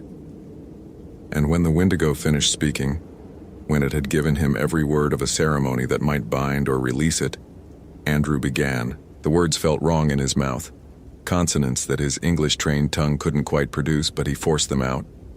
Repeated the phrases as the Wendigo had taught him. 7 iterations, 7 cycles through the ceremony. His voice was hoarse by the 3rd repetition, failing by the 5th, but he continued because stopping meant death, his and all those who came after. On the 7th repetition, the cold intensified. Not physical cold, something else. A cold that existed in the space where physics met metaphysics, where matter touched spirit. It flowed from Andrew's words, from his intention, from his desperate need to survive combined with his academic need to understand. The cold wrapped around the Wendigo like chains, like roots, binding it to the spot where it crouched. The creature screamed, not in pain but in release, in recognition, in something that might have been gratitude. The antlers began to fade, becoming translucent, becoming shadow. The emaciated body lost its definition, edges blurring into the darkness. For just a moment, Andrew saw the man underneath, weathered and bearded and terribly thin, but human, unmistakably human, before that too faded. "Thank you," said a voice that was just Coleman, just the trapper, just all the victims speaking as one. "Thank you for remembering us." Then the Wendigo was gone. The cold retreated. The fire, which had died to nothing, suddenly flared back to life with a whoosh that suggested all the heat that had been stolen was returning at once. Andrew's body, which had been shutting down by degrees, suddenly flooded with warmth that bordered on painful. He sat there until dawn, feeding the fire and watching the forest slowly return to normalcy. Birds began to call. Small animals rustled through underbrush. The wind picked up, but it was just wind now, carrying nothing but weather. When the rescue helicopter found him 12 hours later, guided by his emergency beacon, Andrew gave his report in careful, measured terms. Large predator, species uncertain, appeared to have migrated out of the region. Coleman's body had not been located, but evidence suggested death by exposure. The deer deaths remained unexplained but followed patterns consistent with unknown disease vector. He didn't mention the Wendigo, didn't try to explain the ceremony or the binding or the moment when something impossible ceased to be. Some truths couldn't be transcribed in field notes, couldn't be photographed or measured or submitted to peer review. But he kept the notebook, kept the words he'd memorized, the phrases in Ojibwe that had given him power over something that should not exist. Kept them because somewhere in the boundary waters, bound but not destroyed, the cold waited. Would always wait, and if it ever broke free, if the binding weakened or the ceremony faded, someone would need to know how to renew it. Andrew Clark returned to his life, completed his wildlife biology work, published papers on predator-prey dynamics that were well received and thoroughly conventional. But he also began studying Ojibwe language, started attending tribal consultations, made friends with elders who remembered the old stories, the old ways of understanding the world, because he'd learned something in that frozen forest that his master's degree had never taught him. That rationality was a tool, not a prison. That the map was not the territory. That the universe was larger and stranger than his equations had suggested, and that surviving in it meant being willing to use any framework that worked, even frameworks his culture had forgotten. On winter nights when the temperature dropped and the wind came from the north, Andrew would sometimes take out his notebook and review the words, remind himself of the ceremony, make sure he could still produce the sounds correctly, still trace the patterns that bound cold and hunger in place, just in case. Because the forest remembered even if people forgot. The forest remembered the trappers and the rangers and the hikers who'd vanished into its depths, remembered the Wendigo and all the others like it, spirits and entities that existed in the spaces between empiricism and myth, remembered that humans were temporary visitors in a landscape that belonged to older things, things that followed rules written before the first word was spoken, and sometimes on the very coldest nights, when the wind howled in from Canada and the stars seemed sharp enough to cut, Andrew would hear an echo of that voice, not threatening, not hunting, just acknowledging, a confirmation that the binding held, that the ceremony had worked, at least for now. At least for now.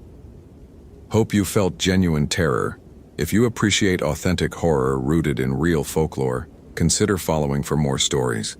Which moment scared you most? Share your theory about what happened.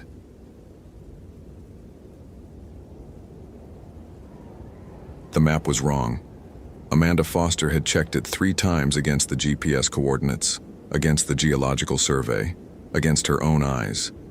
The lake that shouldn't exist was freezing in November, 30 yards from where Nicole Porter's tent still stood, zipped from the outside. Amanda crouched beside the tent, her breath forming clouds in the sharp Oregon air. 8 years as a ranger at Crater Lake National Park had taught her to trust data over instinct, but the data here made no sense.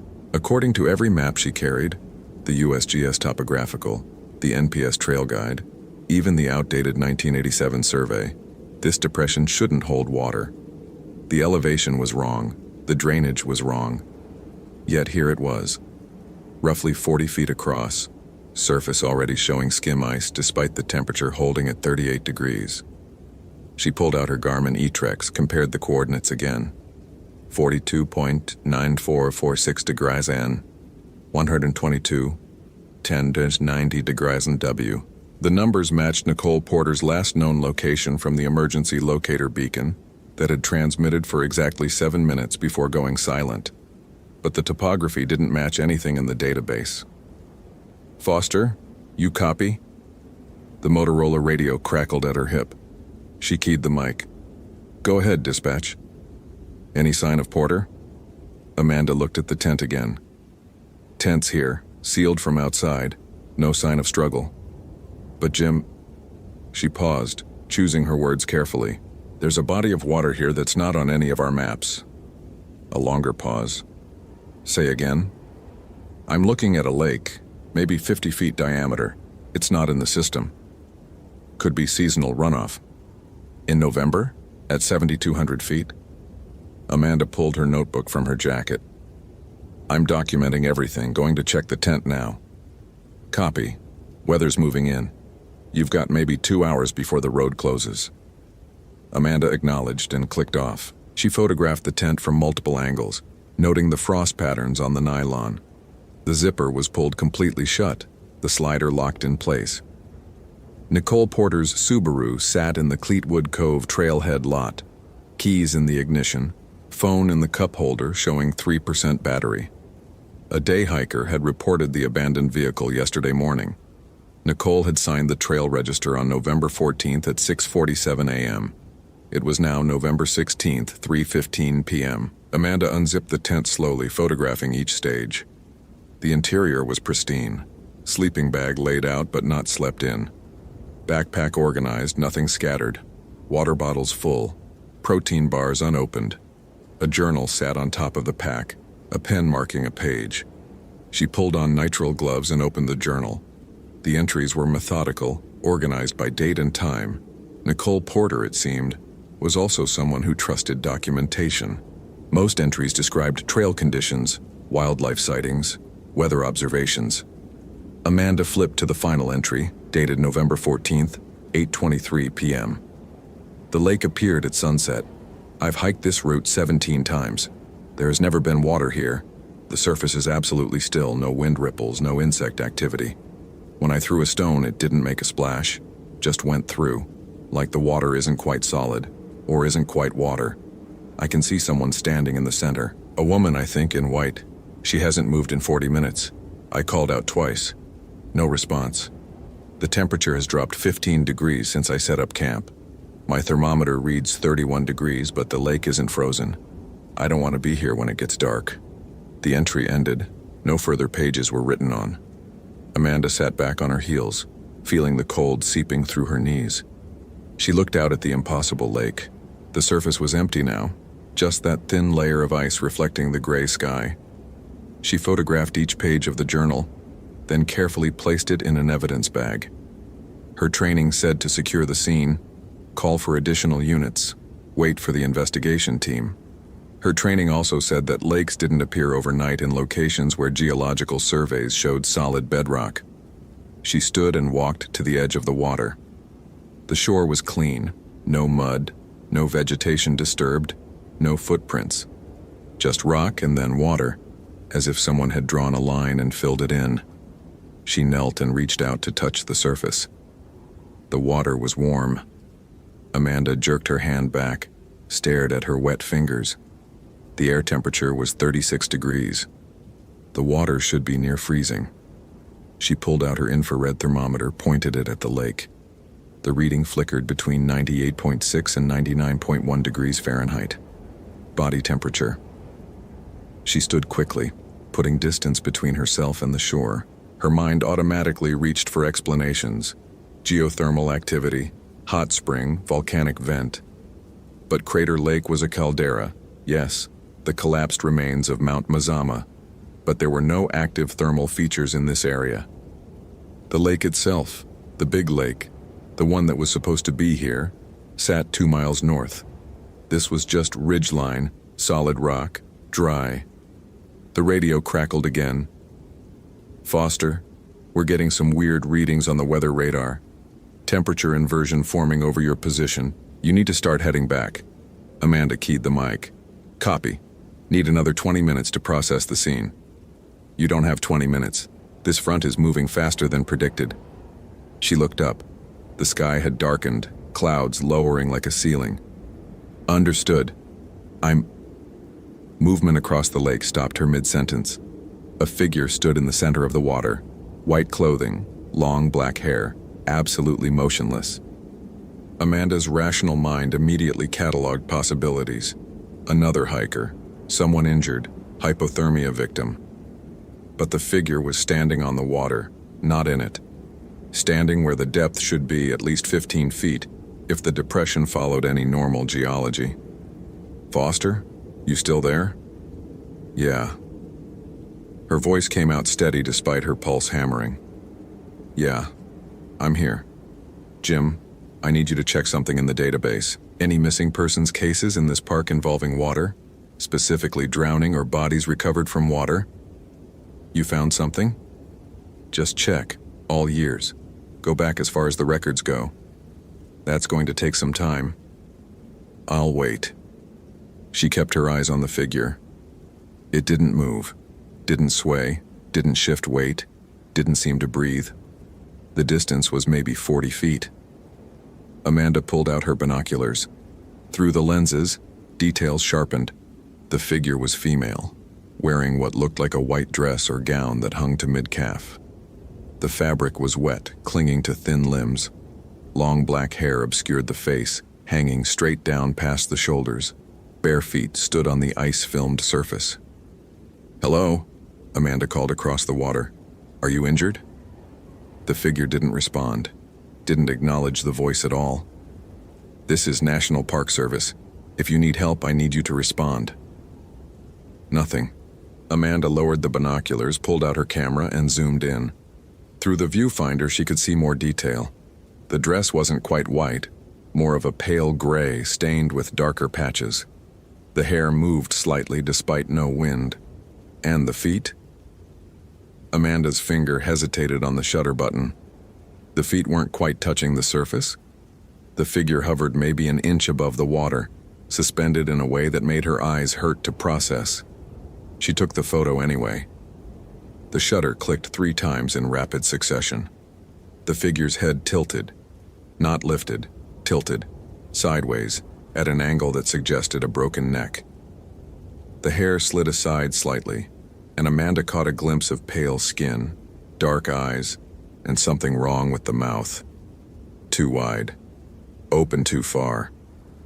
Amanda stepped backward, her boot heel catching on a rock.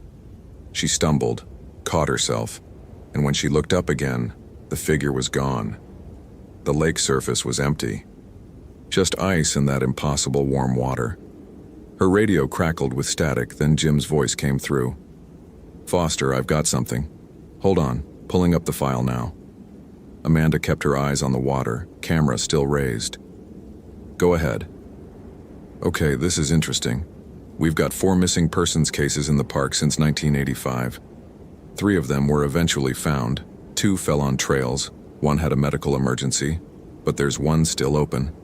Woman named Yuki Tanaka, Japanese national, age 28, went missing in August 1994, last seen on the Rim Drive near Discovery Point. Recovered?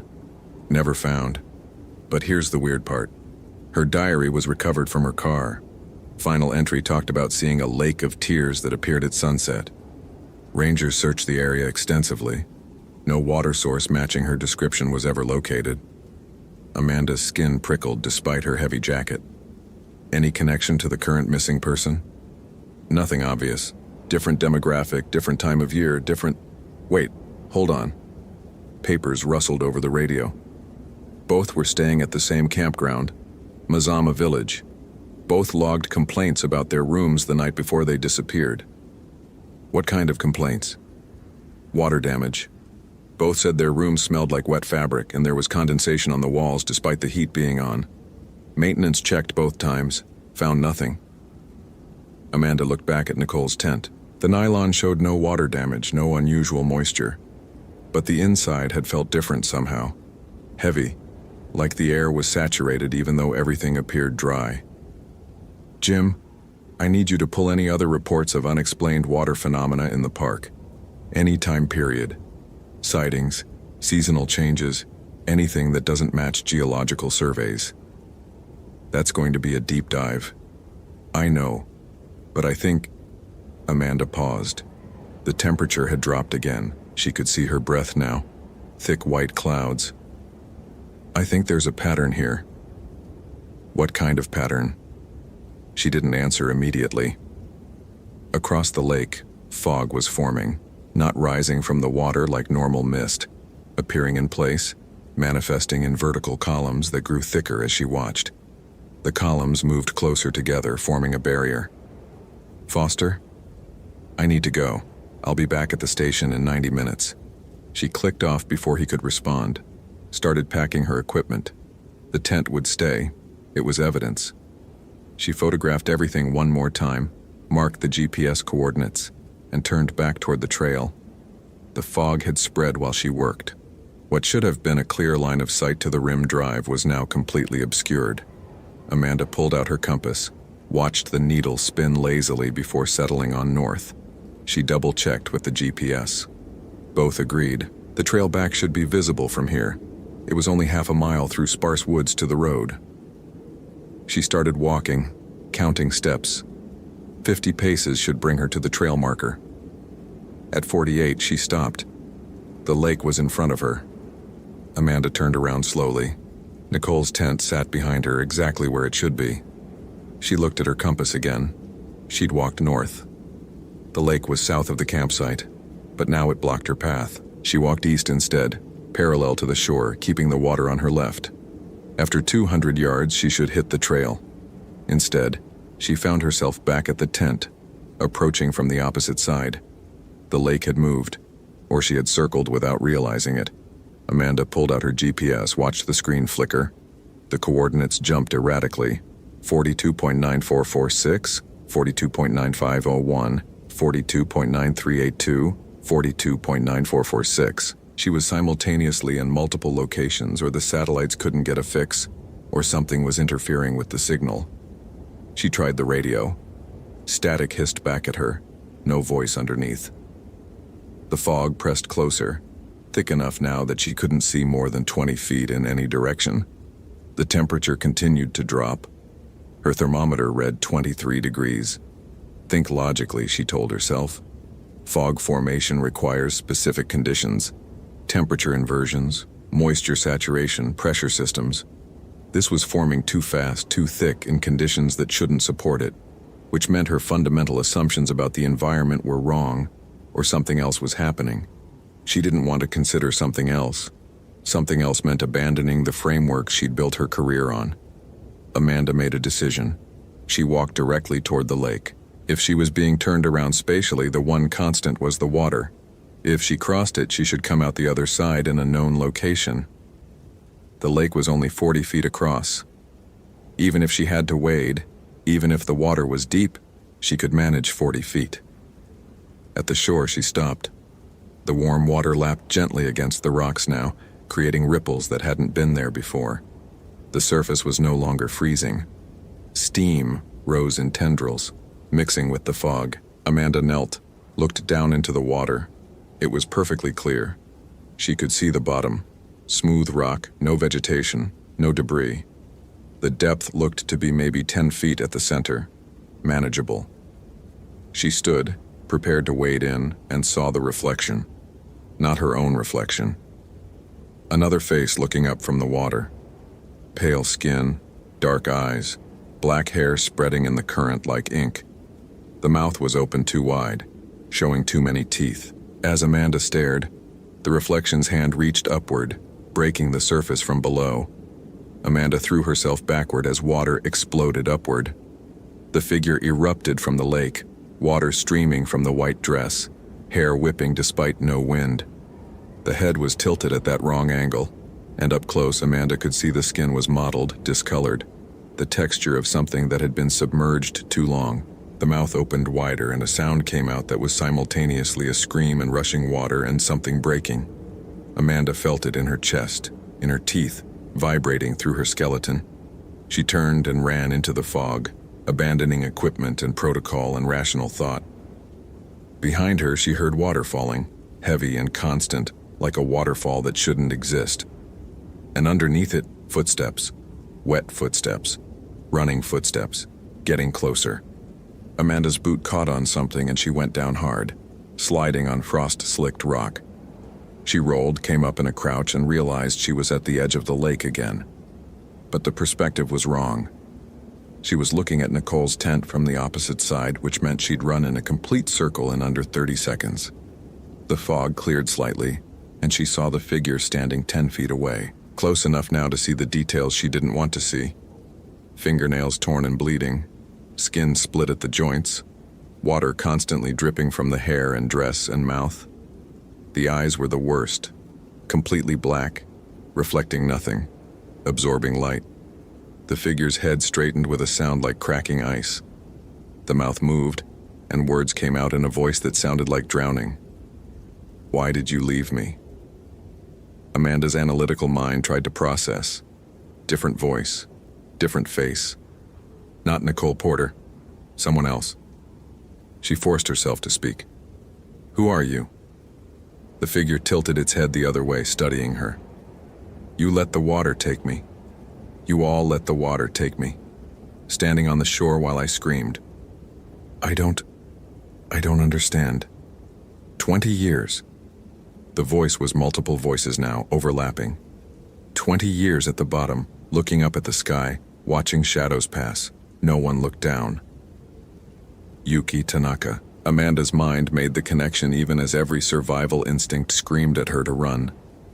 I'm so sorry, but I wasn't here. I wasn't here when you... You're here now." The figure stepped forward, leaving wet footprints that steamed on the cold rock. "She's here now too, down at the bottom where I was. We're all at the bottom now." "Nicole Porter? She's alive?" The figure laughed, and it was the sound of bubbles escaping from lungs that no longer needed air. "Alive, dead. What difference in the water? We're all drowning together, drowning forever." Amanda looked past the figure at the lake. The surface had changed. Instead of reflecting the sky, it now showed faces. Dozens of faces, pressed against the underside of the water like a membrane, mouths open, hands reaching up. "How many?" Amanda whispered. "How many did you lose? How many fell through ice, waded too deep, slipped on wet rocks? How many did you stop searching for?" The figure was closer now, within arm's reach. The smell of stagnant water was overwhelming. "We remember. We all remember. The water remembers everything it takes." Amanda's hand found her radio, keyed it desperately. Jim, if you can hear me, I need immediate evacuation from..." She stopped. She didn't know where she was anymore. The coordinates were meaningless. The geography had rewritten itself. The figure reached out with one pale, waterlogged hand, touched Amanda's face with fingers that were simultaneously ice-cold and fever-hot. "Don't worry, the water is warm now, so warm, body temperature, like being held." Amanda jerked away and her heel found empty air. She'd backed to the edge of the lake without realizing it. She teetered, arms windmilling, and felt herself falling backward. The water caught her like hands. It was warm, exactly as the figure had said. 98.6 degrees, the temperature of human blood. Amanda kicked upward, broke the surface, gasped for air. The shore was impossibly far away now, hundreds of feet, though she'd fallen from the edge. The fog had cleared and she could see the entire lake stretching in all directions, far larger than 40 feet. Miles, maybe. An ocean contained in a space that shouldn't exist. Something grabbed her ankle and pulled. Amanda managed one breath before going under. The water was clear. She could see everything. The bottom wasn't 10 feet down. It was bottomless, darkness stretching into depths that defied physics. And rising from those depths were figures. Hundreds of them. Thousands. All in white, all with long dark hair, all ascending toward her with hands outstretched. She kicked frantically, broke the surface again. The shore was even farther now. Nicole Porter's tent was a tiny speck in the distance. She tried to swim toward it, but the current, there shouldn't be a current in a standing body of water, pulled her toward the center. "Stop fighting." The voice came from all around her, from the water itself. "Everyone stops fighting eventually. The water always wins." Amanda dove instead, swimming down, trying to slip beneath the rising figures. Her ranger training had included cold water rescue. She knew how to survive submersion. Stay calm, conserve oxygen, assess the situation rationally. But nothing about this was rational. The water temperature remained constant as she descended. No thermocline, no pressure change. She could see the bottom now, smooth white stone that glowed with its own light. And carved into that stone were symbols she didn't recognize, flowing script that hurt to look at directly. A hand closed on her wrist. Amanda looked up into a face she recognized from the file photos. Yuki Tanaka, or what was left of her. The woman smiled, showing teeth stained black. "Welcome to the water that weeps. Welcome to the lake of souls." More hands grabbed her arms, her legs, her hair. Dozens of hands pulling her in different directions. She opened her mouth to scream and water rushed in, warm and thick, tasting of copper and salt. Her lungs seized, her vision darkened at the edges, and the last thing she saw before consciousness fled was her own face looking back at her from the glowing stone bottom. Her reflection, waiting at the bottom for 20 years, screaming silently while the world moved on above. Amanda jerked awake, coughing water. She was on the shore, lying on cold rock. The sun was setting, painting the sky red and orange. She rolled onto her side and vomited what felt like gallons of warm water onto the stone. When she could breathe again, She sat up slowly. Nicole Porter's tent stood exactly where it had been. The lake was still there, 40 feet across, surface calm. Steam rose from it in the cooling air. No figures, no faces, no hands reaching up. Her equipment was scattered but present. Radio, GPS, camera, notebook, all functional. The GPS showed the correct coordinates. 42.9446 degree or N, 122.1090 degree W. The time was 5:47 p.m. She'd lost 2 hours. Amanda checked her gear methodically, forcing her shaking hands to work. Everything was wet. Not just damp, soaked through, as if she'd been completely submerged. Her thermometer read 34 degrees. She was hypothermic, or should be. But she felt warm. Fever warm. She pulled out her camera and reviewed the photos. The tent, the journal, the impossible lake. But when she got to the image of the figure standing on the water, the screen showed only static. Not corrupted data, active static, shifting and moving. She deleted the photo, and the static spread to the next image, and the next, consuming her entire photo roll. The radio crackled. Jim's voice clear and concerned. "Foster, what's your status? You went off channel 2 hours ago." Amanda keyed the mic with numb fingers. I'm here. I'm okay." "You don't sound okay. You need medical?" She looked at the lake. The surface was freezing now, proper ice forming. It looked normal. It looked like it had always been there, a natural feature of the landscape. No medical. I'm coming back now." "Copy that. What about Porter?" Amanda watched the ice thicken. Underneath it, she could see shadows moving. Or maybe it was just the refraction, the way light bent through frozen water. Maybe it was nothing. No sign of Porter. Tents here, no signs of struggle. She's not in the immediate area. "We'll expand the search in the morning. Weather's closing in now. You need to move." "Understood." She gathered her equipment, careful not to look at the lake directly. As she turned to leave, something made her stop. On the ground beside Nicole's tent, scratched into the rock with what looked like fingernails, were words. "I came back different." Amanda stared at the message. Her handwriting. She recognized the way she formed the capital I, the specific slant of the letters. But she had no memory of writing it. She photographed the message with her phone, then started the hike back to Rim Drive. The trail was exactly where it should be, clearly marked, easy to follow. The fog had lifted completely. Within 20 minutes, she reached her truck, still parked in the Cleetwood Cove lot. Jim was waiting, leaning against his own vehicle. "Jesus, Foster, you look like hell. You sure you don't need to get checked out?" "I'm fine, just cold." She wasn't cold. She was burning up. But she couldn't explain that. Find anything else weird up there? Amanda thought about the lake. The faces, the hands, the figure that had touched her cheek with fingers that were all wrong. Just the tent and the journal. "I'll write up a full report." Jim nodded, but he was looking at her strangely. "Your lips are blue, and you're shivering pretty bad. At least let me drive you back to the station." She agreed because arguing would raise more questions. In the truck heater blasting, she pulled out her phone to review the photo of the scratched message. The image was clear, but the text had changed. It now read, "We are all at the bottom now." Amanda deleted the photo. It reappeared immediately in her gallery. She deleted it again. It came back with new text. "The water remembers." She turned off her phone and watched the darkening forest pass outside the window. Jim was talking about search protocols for tomorrow, about bringing in cadaver dogs, about checking the records for similar cases. Amanda nodded at appropriate moments, but she wasn't really listening. She was thinking about how the water had felt. Warm, embracing, like coming home to something she'd lost. And she was thinking about the face she'd seen at the bottom of that impossible lake.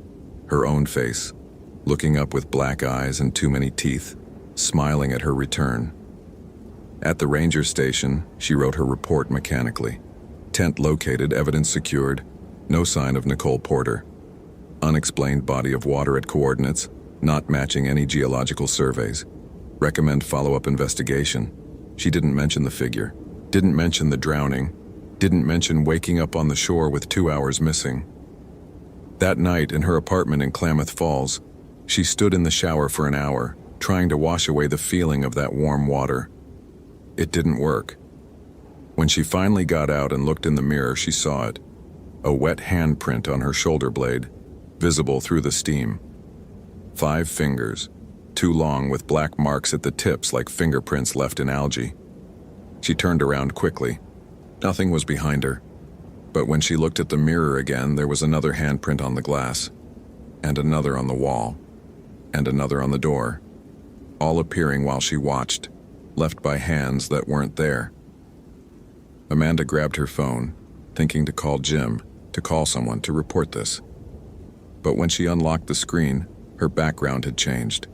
Instead of the default mountain landscape, it showed a photo she didn't remember taking. Herself, standing at the edge of the impossible lake, looking into the camera. Behind her, dozens of figures in white stood in the water. They were all looking at the camera too, all smiling.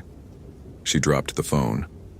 When she picked it up again, the background was normal, but her photo gallery now contained thousands of new images.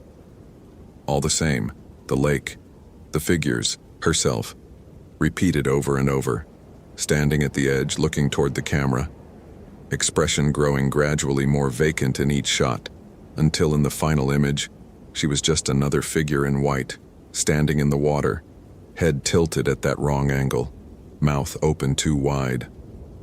Amanda deleted her entire gallery. It repopulated instantly. She turned off the phone completely, pulled the battery out. She would get a new phone tomorrow, new equipment, new everything. But that night lying in bed, she heard water dripping, constant dripping like a slow leak. She checked the bathroom, nothing. Checked the kitchen sink, dry. The sound was coming from everywhere and nowhere, and underneath it, just barely audible, she heard voices. Multiple voices overlapping, all saying the same words. "Why did you leave us? Why did you leave us at the bottom?" She pulled the pillow over her head, but the voices continued. And she realized with growing horror that one of those voices was her own. The next morning, Jim called before she'd even gotten out of bed. "Foster, you sitting down?" She was lying down, actually, having not slept at all. "What is it?" "They found Nicole Porter." Amanda's heart lurched. "Where?" That's the weird part. She walked into a ranger station in Mount Rainier National Park. That's 200 miles north. She says she has no memory of the last 3 days. Says the last thing she remembers is setting up her tent at Crater Lake, and then she was in Washington, standing outside a visitor center. Is she hurt? Medically, she's fine. But Foster... Jim paused. "They're sending me the photos from her examination.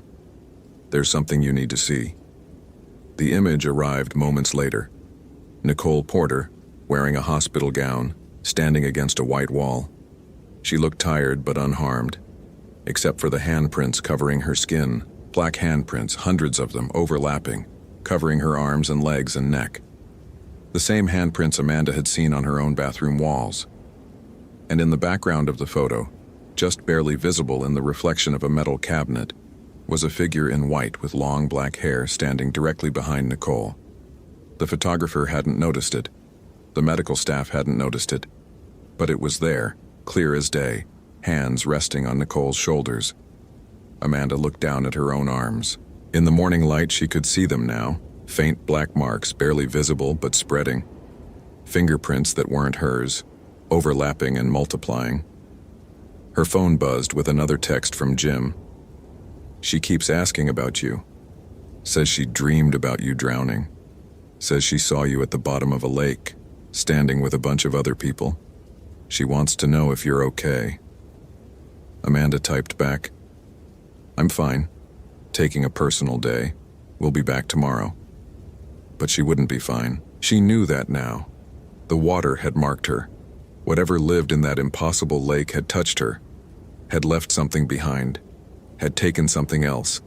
She could feel it inside her, cold and warm at the same time, foreign but familiar. Growing. She went to the bathroom, looked at herself in the mirror. Her reflection looked back with eyes that were maybe a shade darker than they'd been yesterday. Her skin maybe a shade paler, and when she tilted her head just slightly, she felt it move too easily, heard something crack. Outside her window, rain had started falling. It wasn't in the forecast. The sky had been clear moments ago, but now water streamed down the glass, and in the patterns of the droplets she could see faces. All the faces from the bottom of the lake, all looking at her, all smiling. Amanda closed the curtains. She would call in sick. She would take time off, figure this out, find a rational explanation. There had to be a rational explanation. There was always a rational explanation if you looked at the data correctly. But deep down, in the part of her that now felt like drowning, she knew the truth.